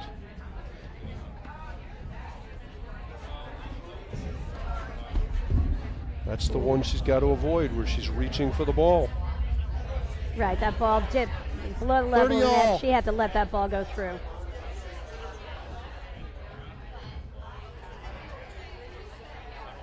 I'm just saying right here, I'd love to see Guyaux go up to the service line, let Mirta drive it up the line, and just take the net. Go to win this point. Great volley. But I have not seen as much as you have, Mark. Rare missed backhand.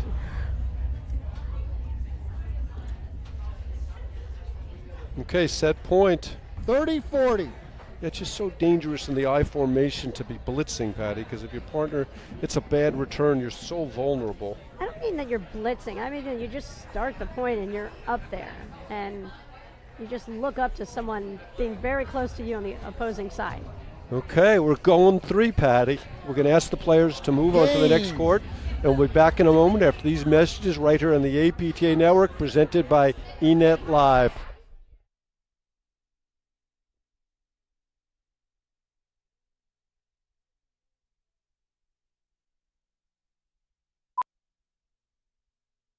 Hey, mister, are you a roto-rooter plumber? Guilty. Did you fix what flooded my house? Sure did. Toilet overflow? Nope. Pipe break? Getting warmer. Busted water heater. Nailed it. How long can you hold your breath? Is that your real hair? What's the birds and the bees? Do you know where my grandma is? You know, I don't know. What's next? Wrapping up the water cleanup.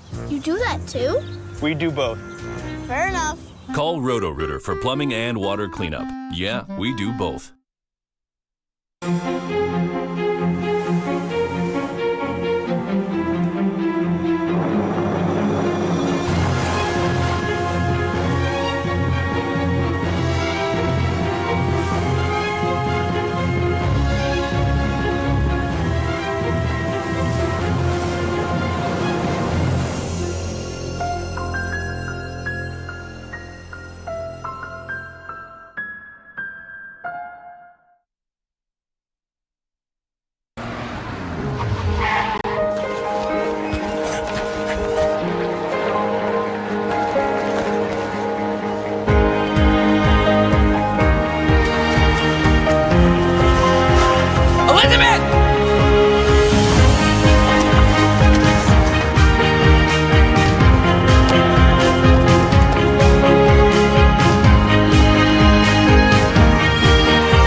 Elizabeth. Stephen. I can't believe I caught you. You came back. I knew you'd come back. I have to ask you something. Anything. What is the Netflix password? I love Stephen. I love Stephen. It's all lowercase, one word? Yeah. Okay, cool. You gotta get it to get it. See ya. Watch movies, TV shows, and exclusive series instantly.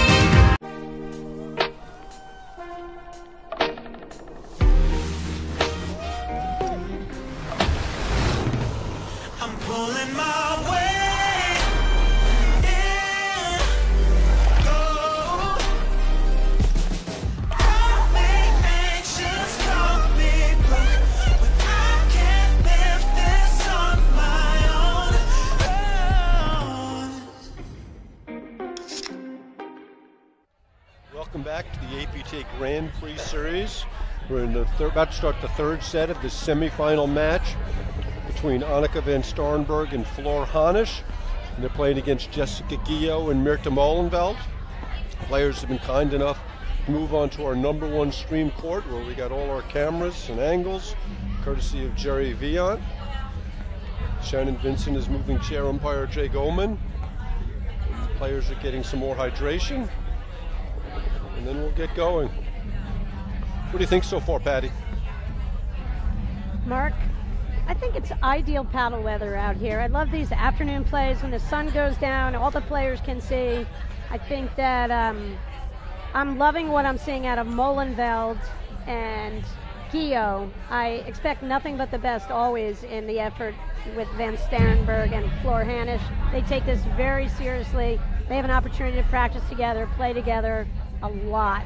They have a huge commitment to playing better, and it's challenging when you're a team like Guyaux and Molenveld who live a couple states apart. Molenveld's been out of the country for a little bit, so you've really got to make a commitment, and I think what happens is the more of a commitment you make to the game and work as a team, you do have the benefit in close match situations where you think if the match could go either way. I sort of always feel like that's where the veteran team maybe has the edge. You know, we've seen Dardis and Shay so many times over the years pull out those 3-set matches. Yeah, it's interesting. Now these teams, this is the 4th time they played this year, and Molenveld plays with Van Starrenburg and Hanisch all the time. They played 2 or 3 times last year, Molenveld, with a variety of partners. So she's very comfortable on the court with them and knows what to expect.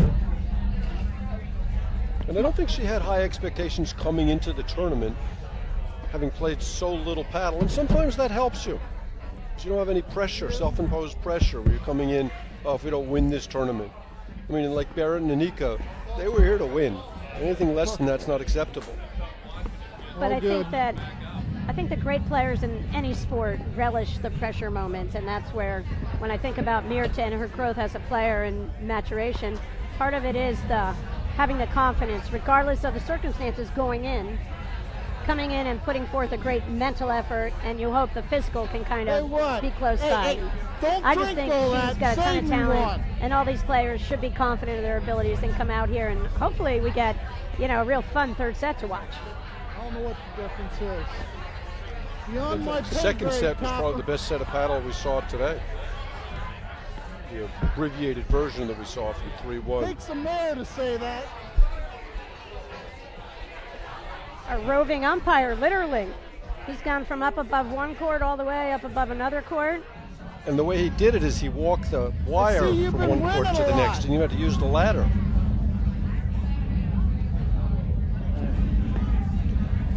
I wish we had the GoPro on him when he was doing it. Tour director Shannon Vincent doing her usual stellar job. Her last year as our tour director. We're going to miss her a lot. Jackie Cameron will be coming in to replace her next year. Those are some big shoes to fill, Patty Hogan. Not that you know much about big shoes. So we're missing Jessica Guyaux. And similar to the other match, you'd expect that Guyaux and Molenveld will be ready to go. But that is not the case. I think Jess is off taking a run or getting some hydration. Jessica may have wanted to just get a quick mile run in. She's a fitness fanatic. Yes. There goes Jess. She's now headed back to the court. I guess she got her, probably did a mile and a half. She probably got a mile in. It doesn't take, maybe a mile and a half. She's a lot faster than we are. I think Mirta should just get out there and start hitting the ball. She doesn't need to get frozen out here just because her partner's taken off. And you can see Flor and, Enica, they're just ripping shots at each other, having a fine time. Yeah, you don't want to get cold between sets. Makes it harder to get off to a good start, and the beginning of the set is so important. Mark, if you win the set, are you going anywhere? Let's it play. doesn't happen for you that much, but... Yeah. Next time I win a set, I'll let you know, Patty. Okay. No, seriously, Mark is a very good platform tennis player. Yeah, you want to keep one of the Juan's momentum. best partners. Yeah, that's not what he says. But you want to play quickly when things are going well. I mean, that's what we talked about in terms of managing tempo when you're struggling. That's when you slow down, you play some balls off the back wires. So we're probably 10, 12 minutes since the last ball was struck. You take a few warm-up hits. But Mark, when you got to go, you got to go. That's all it comes down to. So. Yeah, and there's nothing wrong with that, but you don't have to take 10, 12 minutes. I'm a guy, so normally it doesn't take 10, 12 minutes. There's lines. This is a beautifully renovated hut, but there's a lot of people out here, and standing in line, and sometimes the players get caught. They can't get through the turnstile too fast. Really only hit one or two balls. Be interesting to see how they start off. So one practice serve to start the third set, and we're off. Yeah, I'd be a little bit worried about how Guyaux and Molenveld are going to start the set off. They've been out so long. Molenveld and Guyaux are the number 4 seeds. Hanisch and Van Starrenburg are the number 1 seeds here at the Midwesterns.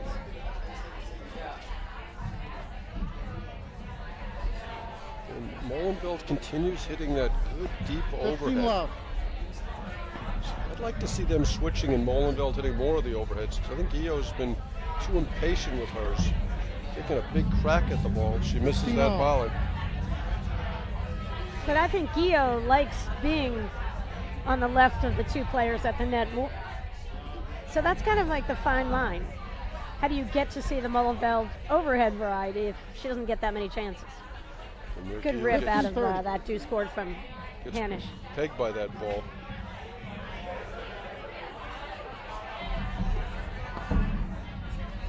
How wide Guyaux comes to net, serving to the ad court, how many forehand volleys she's hitting.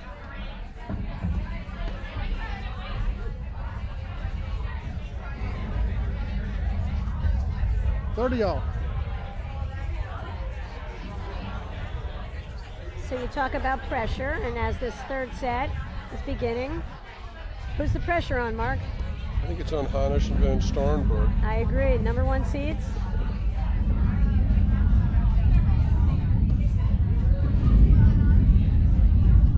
High lob from Guyaux there, enables her to switch. And there, Van Starrenburg falls back, one up, one back.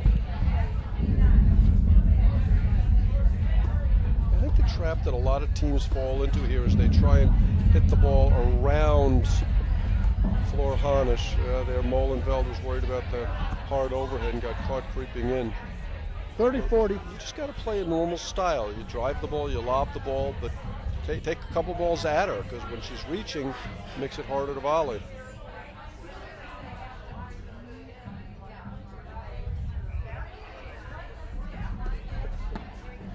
Good serve there from Guyaux.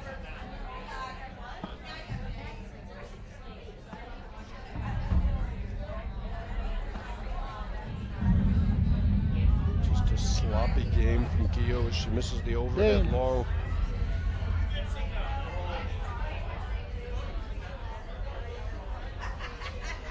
Hanisch, Van Starrenburg lead the third set, 1-0.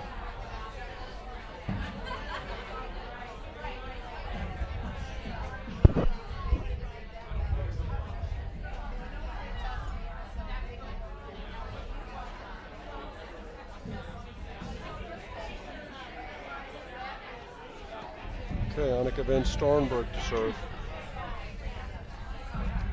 The early energy is with 15 Hanisch Van Starrenburg. Yep, and they are the veteran team of the two teams. This is their 4th season playing together, Mark? Yeah, I think that's right. They started their national championship year.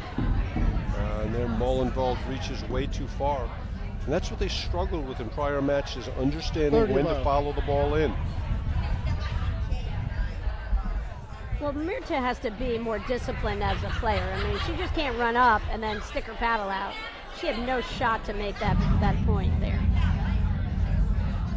And that's where Jess has to call her off and just say, bounce it or let it go. You're allowed to yell out to your partner during the point. Yeah, I heard that. Juan yells at me and tells me that it's legal. I didn't understand that.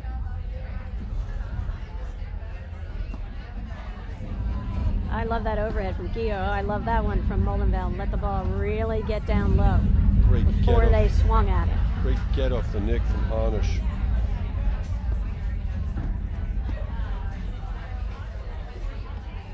Hanisch and Starrenburg's worked really hard at spotting her drives on the right hip. See right there, Floor made a little move in and she just simply let the overhead go through, and Van Starrenburg just lobbed it out of that ad court. Real disciplined approach.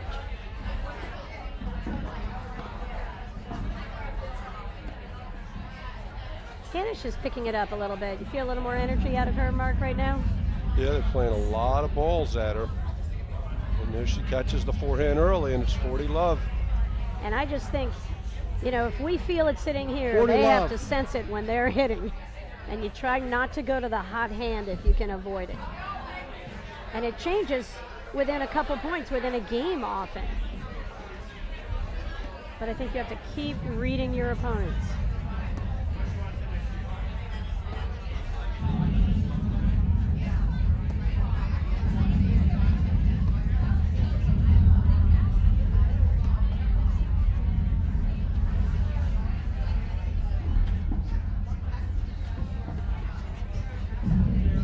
That's a ball Guyaux should not have allowed to go through.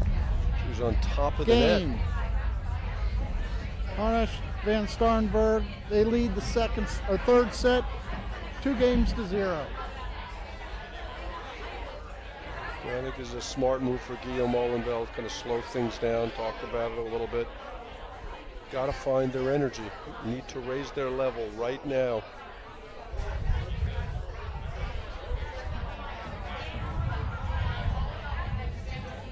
How do they do that, Mark?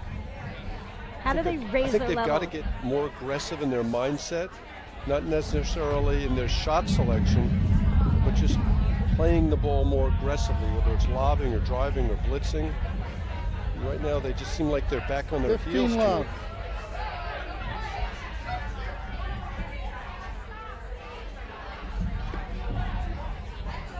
15-all. You know, when I was saying I felt a little more energy from Hanisch at that deuce court, I think for me, a lot of times I watch the players' footwork in between shots, and I'll sort of 15-30. see what they're bringing to it. And sometimes Molenveld, Guyaux look a little flat-footed to me. That was a bad miss there from Molenveld.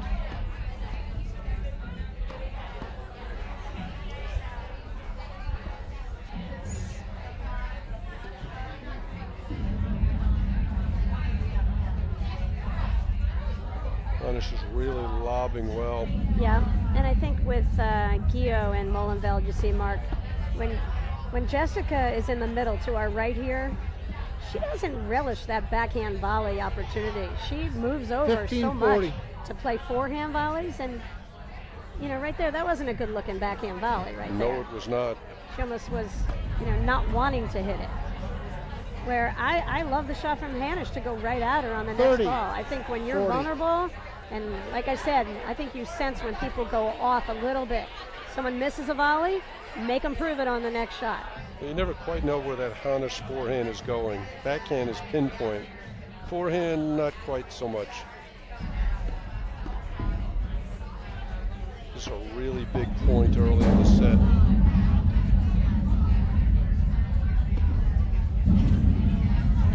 There's your overhead that you want Mirta to hit. Catches the nick, but a result of a short lob. But she let the ball drop, and she hit that inside out swinging shot. That was a beautiful swinging shot from Mirta. I think Alex Molenveld would be real happy with that overhead. Her dad.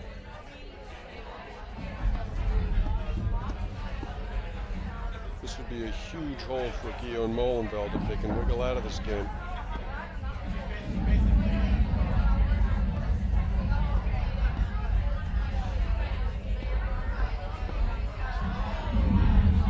Oh, great exchange. It's so rare you see Van Starrenburg come up second in those hand-to-hand combat points. She's so good at them.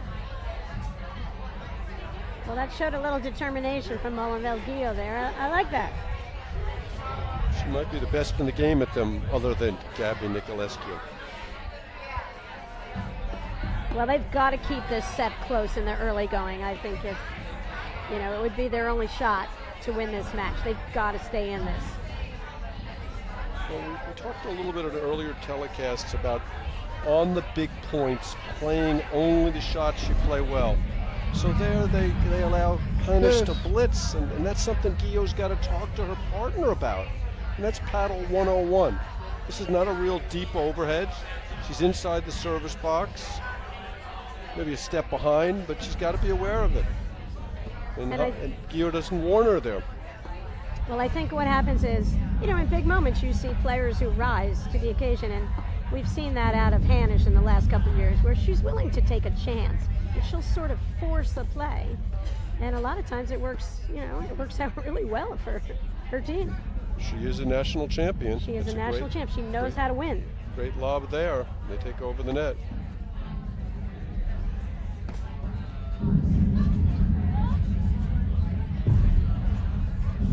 I see there again, Guyaux's just a little late coming in.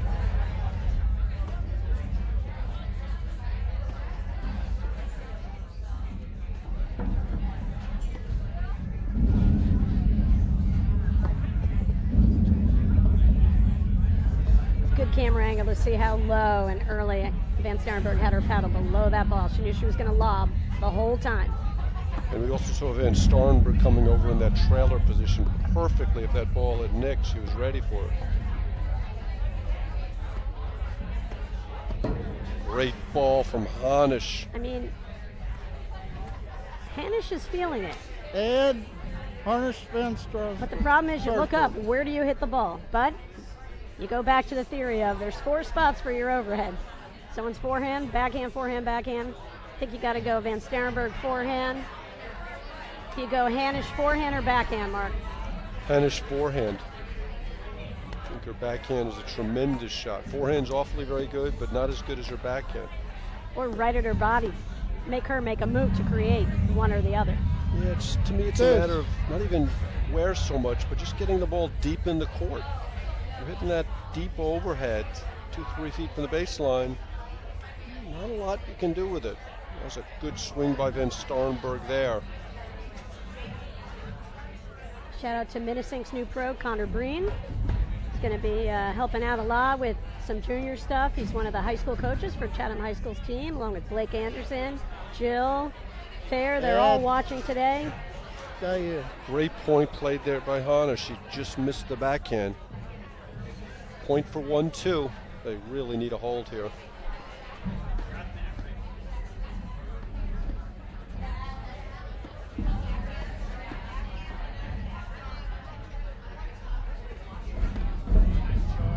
See again, Hanisch, you know, she was the one who took a chance. But where's Guyaux on that warming her partner? Right. And they got to either knock the tar out of that overhead or just let the ball go through and throw up a lob. I mean, she's blitzing every second point, so they can't be surprised by it.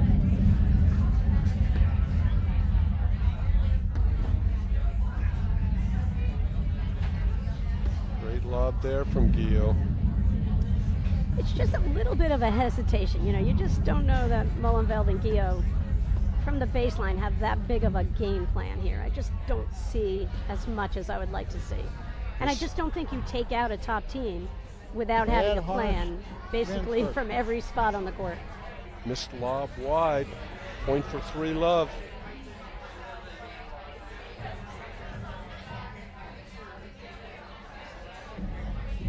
You know, that was game. kind of a weird play for Hanisch to run over in front of Van Starrenburg. They lead right as Molenveld. Not a fan of it. 3-0. They're great players. I just think, you know, you have to honor the pace of play from the server, and you know, you can't really disrupt the rhythm. And I do believe that move was disruptive to Molenveld there. Okay, so 3-love, Hanisch Van Starrenburg. Guyaux and Molenveld had plenty of chances to close that game out and failed to do so. Winners of this match, 9 o'clock women's final, Dardis and Shay, who love, but they're not on the court right now, playing a 5-hour match going into the finals tomorrow, Mark.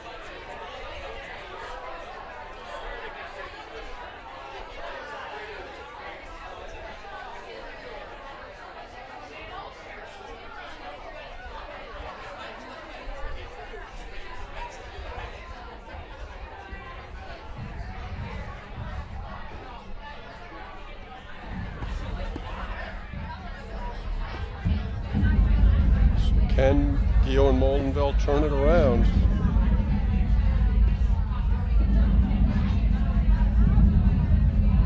Another miss. I really think that unless Hanisch Van Starrenburg's level drops, they're going to win this match.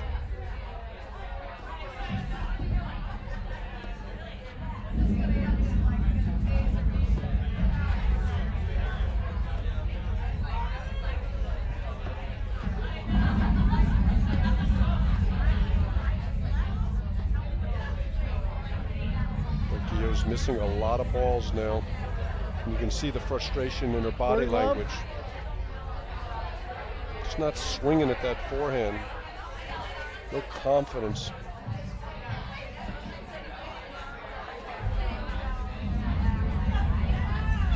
Well, that serve looked wide from our angle. Doesn't matter, she catches the line anyway. 30-15.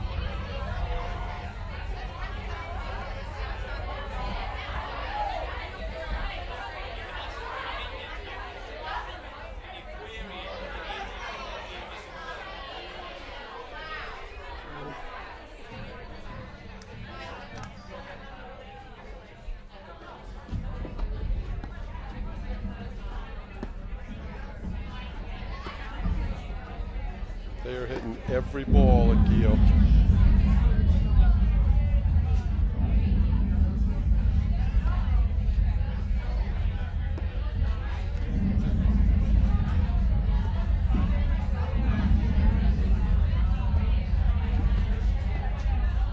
Molenveld sneaking over to hit the backhand.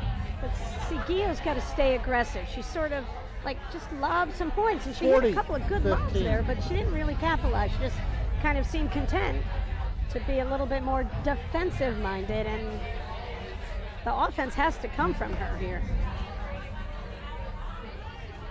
Game. I know Mirta has huge offensive Van Starrenburg. capabilities, but I feel like They Guyaux. lead.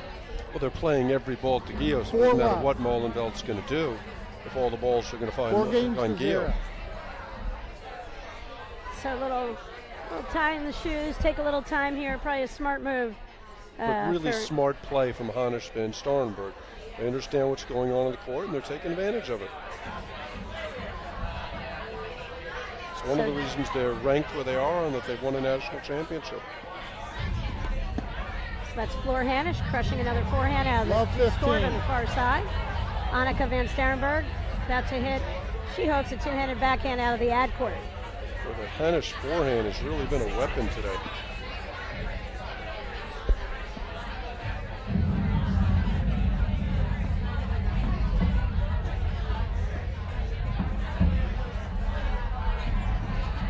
And there, Hanisch was blitzing. I didn't hear anything from Molenveld.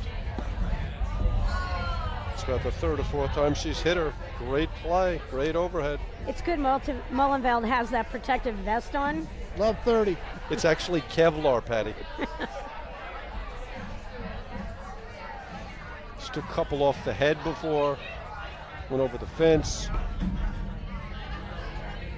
I like how Hanisch is playing really aggressively with that forehand. I mean, she went after it. She just missed. I like the shot. This is a step on their throat game.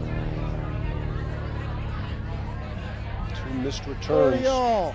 And love 30 takes us to 30 all.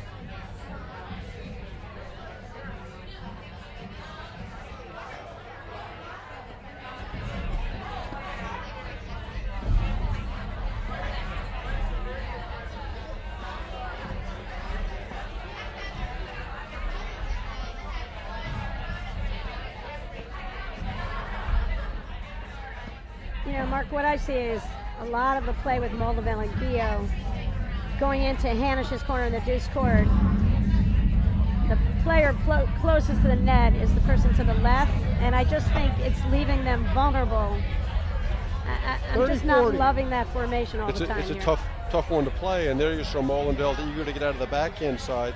So twice she started moving over, and then Guyaux moved over and Molenveld didn't, and they got penalized for it. This is a baby match point, Patty. Oh, what a pickup from Van Starrenburg. I love how aggressively she plays the ball early, on the rise, stealing time. A little bit of a flick there by Hanisch on that lob. Looked like she wasn't quite sure what she wanted to do, and too late, made a decision.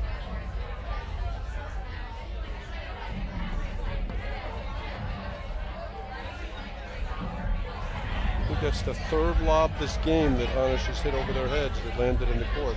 I just think what a Hanisch pickup from lobs so Molenveld. well out of that juice court. I feel like they get caught too much. Mirta in particular, pretty close to the net, just kind of back. But when the lob's coming, I think Mirta could back up a little bit, and wouldn't create so much of that opening with that lob through the middle from the juice court.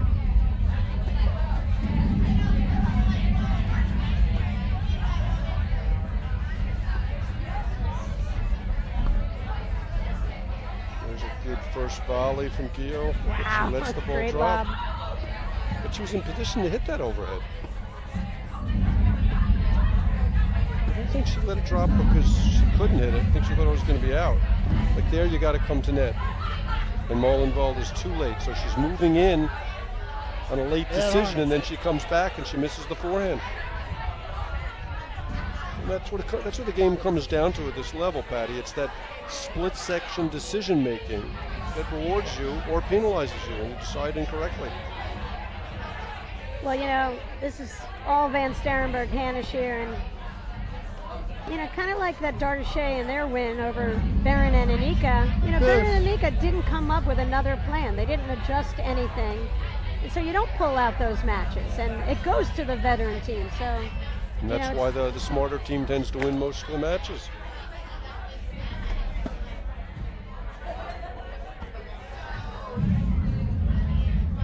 So if I were Guyaux or Molenveld, my eyes would not be leaving Floor Hanisch here.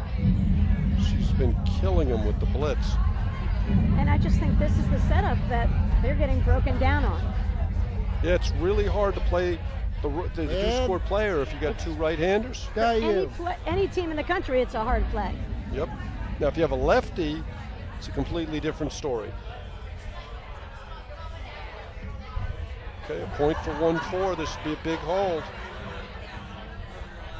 A must hold. Deuce. Look how fast Guyaux's playing now. This is where Molenveld should have come back to her and said, don't worry about it, hang in there. She did go back to talk to Jess, but Jess kind of eliminated any again. possibility of communication. And then she follows it up with another fault. Right, she's going too fast. You can tell she's, Guyaux's frustrated, and there's not a lot Molenveld can do right now.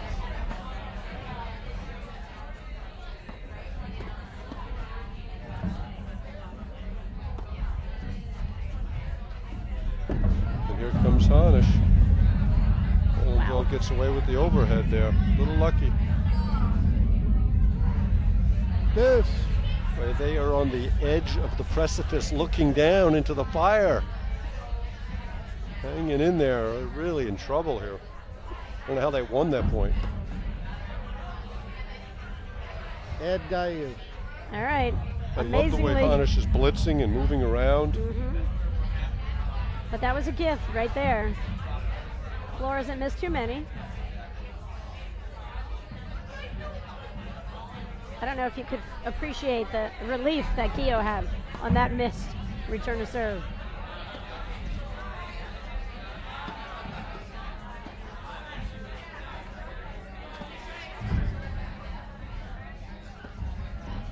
And again, Mark, they're just overplaying Floor. And Floor's just schooling them here.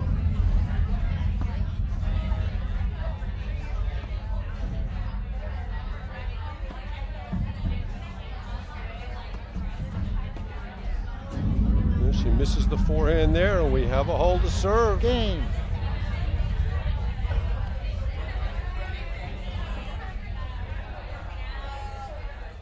Just when you think it's over, Mark, they come back, and this is, it only takes one or two shots. At least Guyaux and Molenveld are over there having a little talk on the sidelines right now. So that's good. And what we saw there from Jessica Guyaux has been one of her weaknesses. She got very emotional after that fault, and she was playing much too quickly. And in Mirta Molenveld, being relatively newcomer, she's got to go back and take charge and say, hey, let's slow it down, don't worry about it, not a big deal. Instead, she doesn't do that, she throws another fault. Now they're able to hold there, but they're a little bit lucky. That was an ugly game. As Molenveld starts it off with a missed forehand. 15 love. Starrenburg serving. Just in case people don't know. And Floor Hanisch, crouching low. Guyaux, you hate to fault to Guyaux, she has generated no offense at all on her return to serve. They put so much pressure on you when your partner's not generating offense, you have to generate all of it.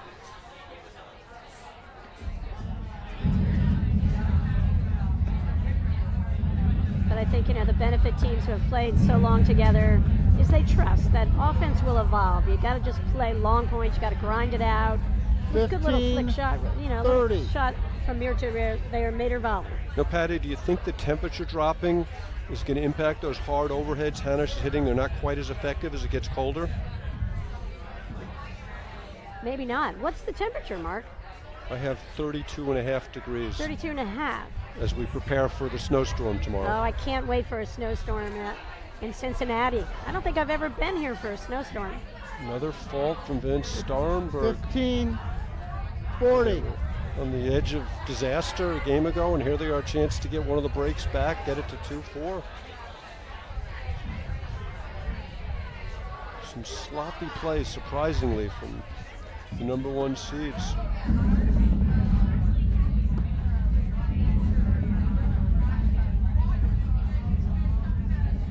Did we see this point before, Patty, or is this live? Was this another instant replay, Mark? Hanisch is just tearing him apart with that lob. But to your point, Molenveld's got to take a step off the net if they want to play that many balls there, because you can't play him straight down the line. It's got to be a more cross court. Okay, see if Van Starrenburg can get a serve in here. She's vaulted both times to Guyaux. Well, it's a tough formation when your partner's crouched right there down. You've got to go over her head. Well, that was a tentative forehand from Guyaux, wasn't it? That might have been a great time just to put the ball in play anywhere, Mark. That was a huge point. Last year at Nationals, Guyaux and Kerry Delmonico had match point against Hanisch Van Starrenburg in the semis. Oh, a great women's battle. Ed Guyaux. Before losing. And Enica, you know, hasn't gotten that many shots here in the third set. I think she literally is frozen out of this match.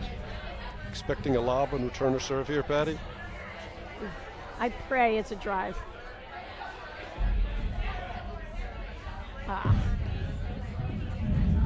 So that just tells you a little bit about Guyaux's confidence. Or lack thereof. Or lack thereof.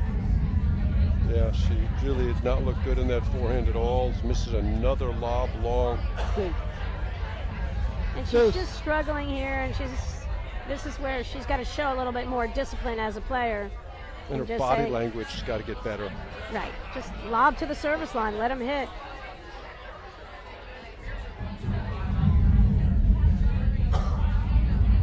That's the second gift in this game from Van Starrenburg. A little bit of tension out there, huh, Patty? A little bit of tension. As we said, you know, the pressure was on the number one seeds, Hanisch and Van Starrenburg, if any team was going to have the pressure here, and maybe they're feeling a little bit as they're trying to close this out. Boy, that was a four-fault game. Wow. I don't think that Guyaux and Molenveld did anything to win that game, actually. I'm fine, thanks. Sharon. Two sloppy games in a row. Right. Guyaux and Molenveld have to just be saying to each other, this is unbelievable. Can you believe we just won another game here? The semifinals of the Cincinnati Grand Prix? Maybe a thank you note? I think they were already in the mail, Mark. Van Starrenburg lead third set. That was an unbelievable gift game from Hanisch and Starrenburg. Wow.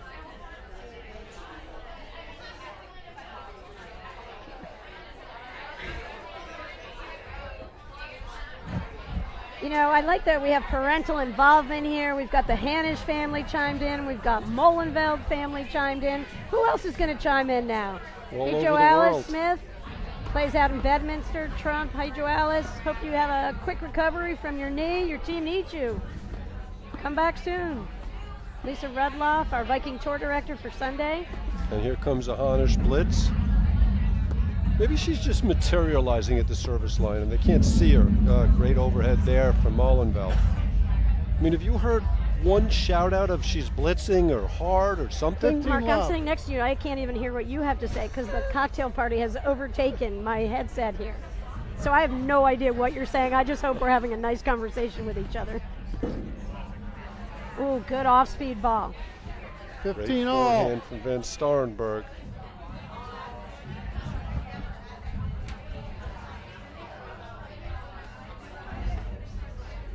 Fault from Molenveld. Boy, what was a high-quality second set has not been a high-quality third set.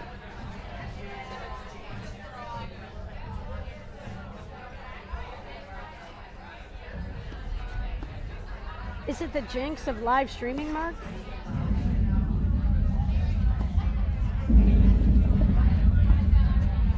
Well, and I think this is a great thing for club players to see because here you have four of the top women's players in the game.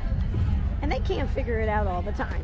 You know, it's so hard to have that consistency, which comes from a disciplined approach and having game plans. That's why you see some players in the game who come in and out of the game. Maybe they have two kids, like Vicky, who was watching the live stream earlier, and they walk on the court and they just have this amazing calmness and discipline to their shot making. And that's why you do have some players who are considered the, you know, the tippy top in the sport because they do have that ability to have that disciplined approach. And it's a mental approach and it's a confidence in your abilities. And you can just feel these players wavering in their confidence when this third set started, and as it gets underway, you just kind of feel the mental. What's the word I'm looking for, Mark? Seesaw? The mental seesaw, perhaps. Did you ever play on a seesaw when you were a kid? All the time. Still do. I didn't like the seesaw because I couldn't touch for very long. Kind of like my chair here today. I can't touch the floor. 30. 40. 1 game point saved. Great coverage there. Good camera angle, up close and personal with Enica van Starrenburg. That's a really good serve from Molenveld. They've got to play more balls at Van Starrenburg because you know they're going to mess up the lob formation playing the deuce side against Hanisch. Well, that's the problem, and they're playing with the person close to the net not being the person who typically hits a ton of overheads. Typically the person to the left will hit more overheads, but they're setting it up so the person to the right has to. But Van Starrenburg is just kind of slicing and dicing that setup. And I think that they're seeing some of the fruits of their freezing out Van Starrenburg because he's hit so few balls, he's not quite ready to hit them now.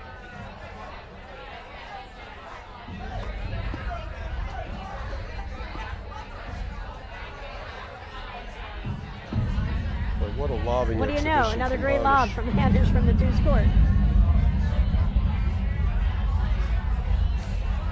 And like I said, Mark, I've seen it a lot. I give all the credit to Hanisch for sort of being the one who's kind of taken some charge here Been in the the best third player set. on the court in the third set. She's been the difference in this. She absolutely has. Ooh. So we're at 5-2. Shout out to our future tour director, Jackie Cameron, who's going to be taking over for Shannon Vincent. Jackie's up in Connecticut. And 5 games I to 2. had the opportunity to meet her at Westchester, and she's so pumped, and we look forward to seeing more of her on the tour, even though that'll be sad because we'll see less of Shannon. But anyway, it's all good. The APTA Grand Prix events are in great hands. So, Mark, here we are, 5-2, third set. I predict we're not going to have a tiebreaker, Mark. Yeah, it's hard to see Guyaux and Molenveld coming back from this hole. They just haven't played well enough.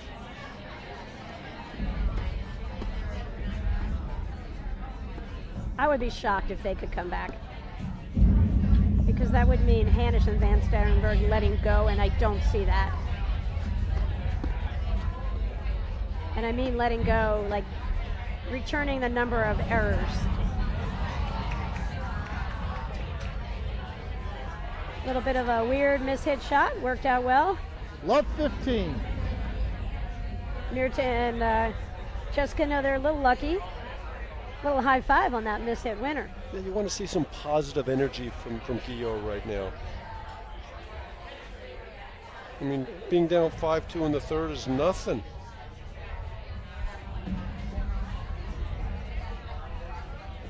Love 30. Shout out to Dan Regan, who's watching. Mick Erdoya's former partner. Dan Regan, former paddle player. Former paddle player Dan Regan. Hi, Dan. We miss seeing you out here. Nice letter I wrote for him for his visa. Love 40. Just when I said Hanisch and Van Starrenburg weren't going to hand him anything. A miss hit, Anything's 2 faults. possible on a paddle court, in a paddle match, Mark, no matter what level of play.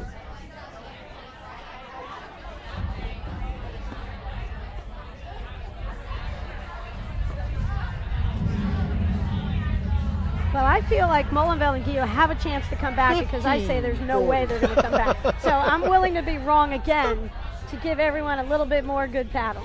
One thing's for certain, if Guyaux hits too many more forehands, they won't come back. Shout out to one of our youngest fans. We have 2 really young fans in New Jersey. We've got Mason Fairs watching in Chatham, and Riley Stulak is watching in Summit. Those 2 kids have seen a lot of paddle.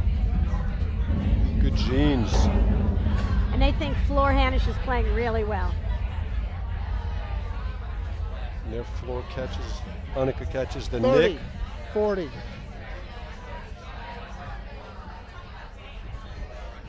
But the youngest fan may be Allison Morgan's little girl who is out here, who had no problem taking my cell phone earlier, started doing some selfies, went through my pictures, Guyaux, Mark, knew where the Molenveld. videos were, pressed the arrow at 19 months. Wow. Hanisch, Van So Starrenburg 3-5, Patty. lead the third set. It's 5 just, games. 3-5. What time is it, Mark? Yeah, tension out there is terrific. 5:55, 3-5. I said there's no way we're getting a tiebreaker. I hope not.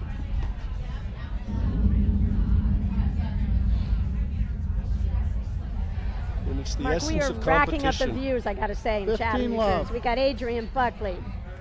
We've got Joanna Crosto. Chatham is representing nicely today. It's the essence of competition in it, Patty. All 4 women are kind of dealing with nerves, trying to fight through it. Great forehand there 15 from all. Starrenburg.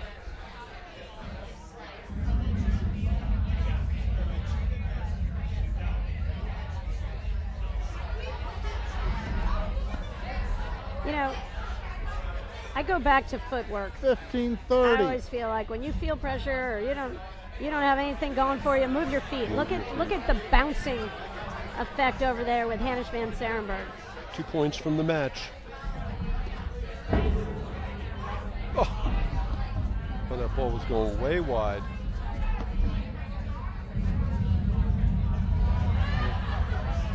Smart recognition from Guyaux that Van Starrenburg was out of position. I think Van Starrenburg was just too tall to make that screen, Mark. 30 all. No, there's the perfect pace ball, just died on the screen. Kudos to Guyaux on that shot. Shout out to Monty, Paul Wishnoff, Kelly Fisher. Our friends from all over the country are watching here. Greg Kopman. Lisa Rudloff is wondering if the Tito's and Vodka has made its way into the booth yet, Mark. And I said, no way. But we've got a lot of people. We've got a lot of representation from the Hyde Park Golf and Country Club out here supporting all the players and the action and definitely enjoying cocktail hour.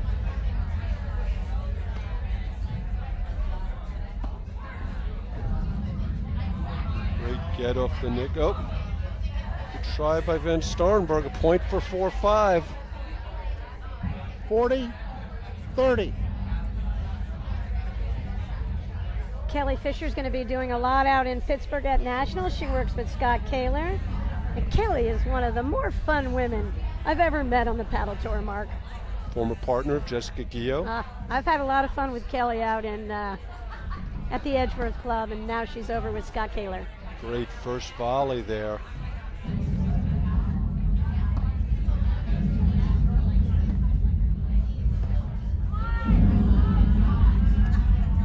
Boy, Guyaux got away with that one. Another hard overhead against the back side. Came out right into Van Starrenburg's power spot. Game. Molenveld's able to make the Molenveld. volley, and they'll serve for the match. So what were you saying a few minutes ago? Like, there's Van definitely not going to be a Starrenburg tiebreak lead, here? third I have set. no idea what I was saying a couple minutes 5 ago, Mark. games to 4. Maybe the Tito's and Vodka should have made it into the booth, Patty I Hogan. think so. It's pretty dry inside this hut. I think it's pretty dry at the broadcast booth. I wouldn't say it's dry inside the hut. There's a lot going on in the rest of the hut. Okay, I'm still saying no tiebreaker. I want to be 0 for 8 today with my predictions. Well, I am going to I hope avoid my making a husband's wrong listening. prediction by avoid making a prediction. Yeah, but I feel like you need to be bold. You got to put it out there.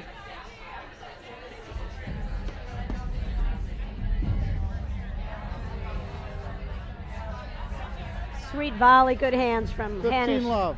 sticking that ball through the middle. And I love how Hanisch and Van Starrenburg are always changing formations, doing something differently.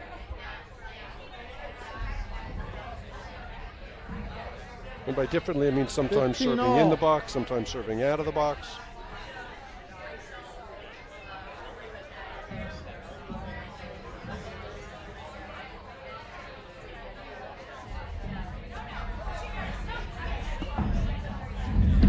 Come on up, Mirta. You got to get up there. Get there from Van Starrenburg, keeps him in the point. See, I think Mirta should have clocked that overhead. You know, she kind of laid off it, but she won the point, so what do I know? But I thought she had an 15, opportunity to go at 30. Hanisch, and Hanisch has been hurting him, and sometimes a little punch like that goes a long way. 15-30.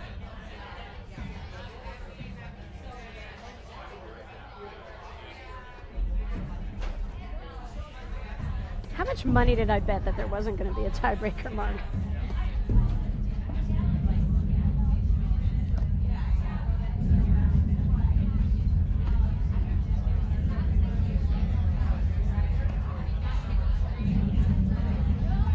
Floor Hanisch has to be in just such great condition to be able to hit all these overheads.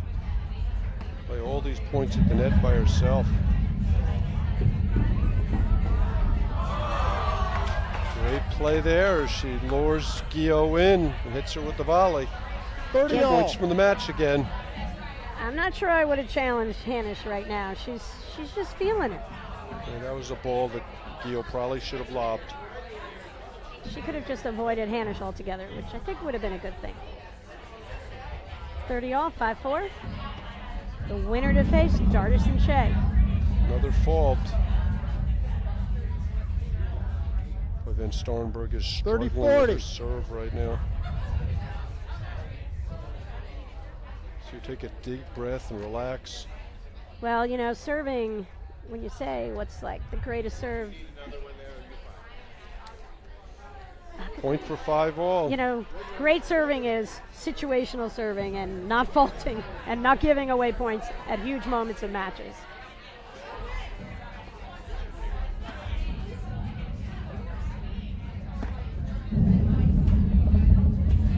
That's a good move all the way up that side screen from Molenveld. And there it is, 5 all. Just when I think I've seen it all. Still think we're not going to a breaker, Patty Hogan? I'm going to stick with my prediction, Mark. Long conversation. I'm not a fair here. weather predictor who changes just because it doesn't look like I'm going to be right. I'm sticking with my call. Surprised that Molenveld and Guyaux are taking so long here, talking to each other. All right, so we're at 5 all, third set. Great forehand from Hanisch there. We are at the Midwesterns, Cincinnati, hosted by Hyde Park Golf and Country Club. Third leg on the APTA's Grand Prix Tour. I'm Patty Hogan alongside Mark 15. Fish. Gotcha. Calling this match. Would you say it's kind of bizarre, Mark? Yeah, it's definitely a bizarre match. It is Another fault. It's a battle of who's going to re-gift the most amount of points. But it's also a great sign if you just hang in there and keep fighting. Love 40.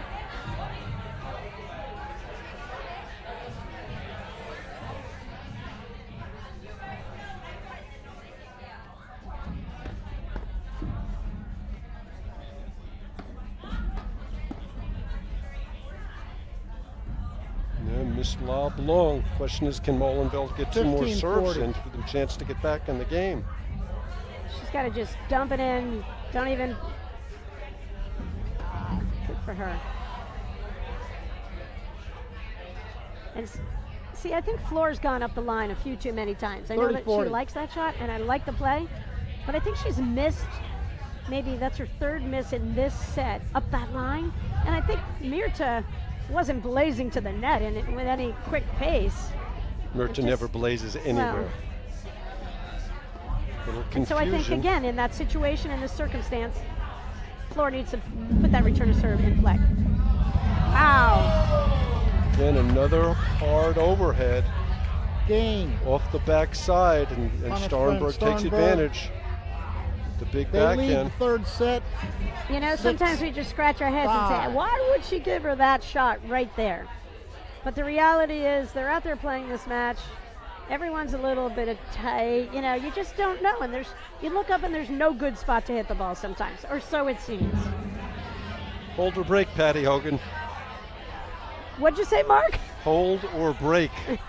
Oh, it's a hold. And if you had predicted a tiebreaker, would you have called for a break? I would have.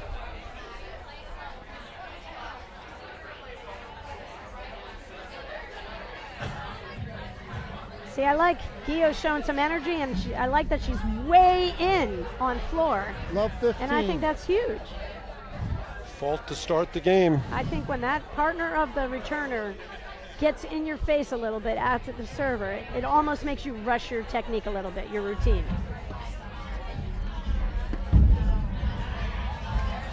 So still think no tiebreaker, Patty Hogan? Love 30. Oh, I hope these guys get to play a tiebreaker. You know, Jackie Cameron thinks that Belvedere has it over Tito's, Mark. Just saying. That's a great serve from Hanisch. I would agree with her. Called out? I think it was on the line. It was on the line. Okay, so the call's reversed by chair umpire Jay Goldman, and it's allowed 3 opportunities to force a third set tiebreak. Good for him to make the immediate call. Those guys had a quick out call there, and umpire just simply made the overrule instantly when he saw it was the incorrect call. Shout out to Kerry Flynn, who's playing the Long Island Mixed this weekend.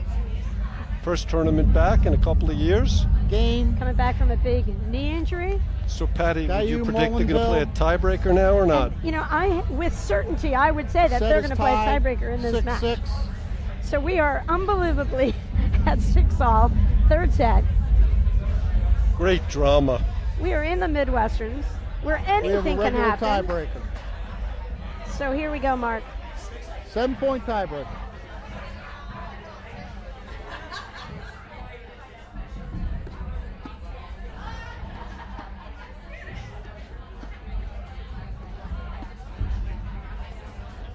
Question is, who can fault less?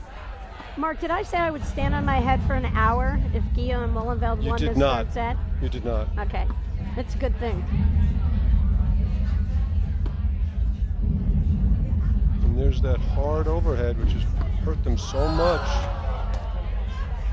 Guyaux misses the volley. I don't mind the hard overhead if it finds the side wire first.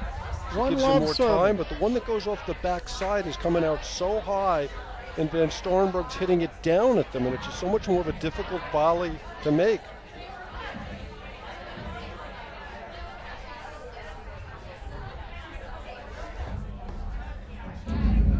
Wow, I thought that ball came down. 2-love serving. 2-love.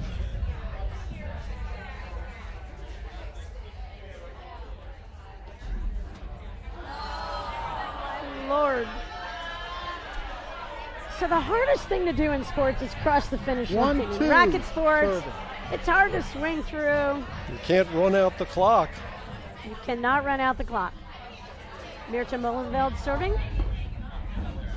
1-2, third set tiebreaker.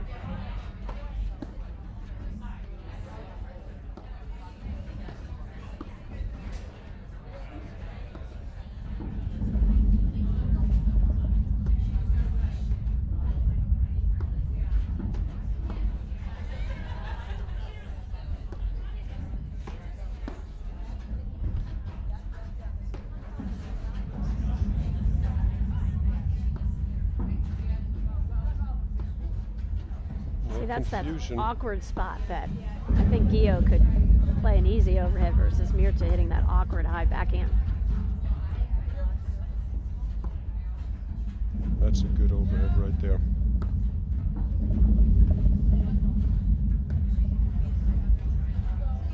I'll tell you, I was just going to say, if Florida or Enica blitz,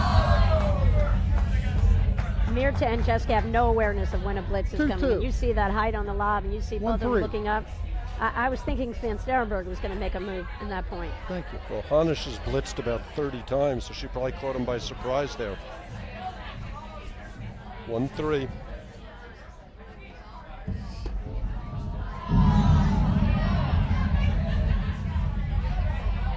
I don't know about you, Patty, but I think there are a lot of sweaty palms out there. I think so.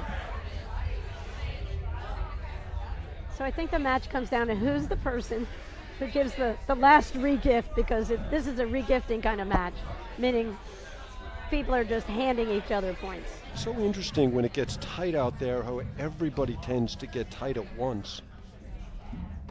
It's kind of like a collective tightening of the 4 players. And it's interesting they stayed back there against Molenveld, which they haven't done in a while. And Hanisch hits the lob Hit the line on her lob. Oh. Boy, she has put on 4. some lobbing exhibition. Not 2 quite what serve. Cynthia Dardis did in the other semi, but pretty close. Yep, and it's really one of the differences in this match.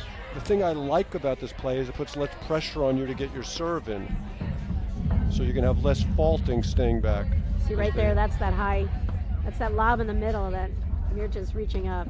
See these guys, it's almost like a jump ball with a lot of their coverage when. That's a great overhead from Molenveld. 3-4. Seesaw, 3-4. 3-4. Serving. Back to the seesaw again. I'm feeling it, 3-4. Kelly. Kelly, our producer's feeling the seesaw effect. Big time.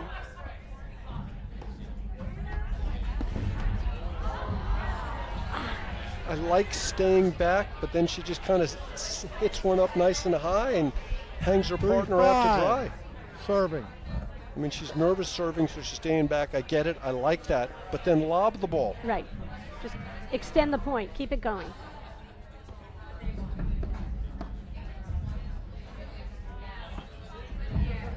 I would put it on Van Starrenburg right here. Me too. Hanisch has really carried them the 3rd set. She's lobbed so well. That's a great overhead. I don't know why they're so scared to hit the ball over there. 5-4 serving.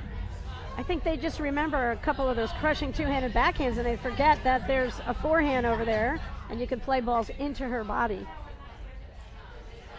All right, Mark, 5-4. Van Starrenburg serving. She has really struggled with the serve. Staying back, I think this is really smart. This could end up being a 17-15 tiebreaker, Mark. Having said that, it's over. It'll be over. It was deep. Look at that lob. That's the same spot all day long. Just a 6-4. rough point of coverage for them. So Match here we point. have match point for a berth in the finals against Dardis and Shay. Great volley from Molenveld. Good to have the reach of Mirta right there.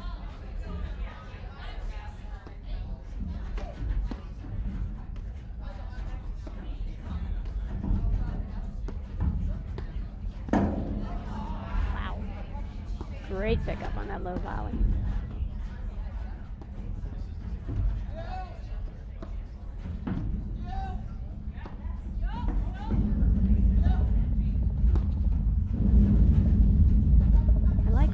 Pace from Guyaux there. And of course, Hanisch hits a lob that lands on the line. Yeah. There it comes. Oh! And down goes Molenveld. She's up. Come on, Jessica. Game, set, match. Hanisch Van Starrenburg. 6-4, 4-6, 7-6, and a dramatic ending. Dramatic ending, Mark. That was amazing. Patty, any closing thoughts on the match? Hanisch Van Starrenburg. Expect the unexpected, Mark. I mean, I that's like just that kind of a closing bizarre thought, match. Patty. Momentum swings everywhere. No one really took charge. We knew it was going to be, all the credit to Guyaux and Molenveld for staying close in that 3rd set and making this a match. Talk to me a little bit about the final tomorrow, how the teams match up. 4 women from the Connecticut area, Westchester, Connecticut. They all know each other really well. They play with each other, against each other all the time. I think they practice against each other, Mark, possibly. So they know each other's game in and out. And, I think Dardis and Shay, they've got something to prove here. And this would be a huge statement if they come out firing tomorrow and can pull off a win here in the Midwesterns for their year. Because they're going, they've always been top 2 in the ranking, and you need that seed going into nationals. So I think it's really important for them to get a win tomorrow. Okay, that's a wrap delivered by Uline. We'll be back tomorrow morning at 9 o'clock for the women's final, followed by some men's action right here on the APTA Network, presented by eNet Live.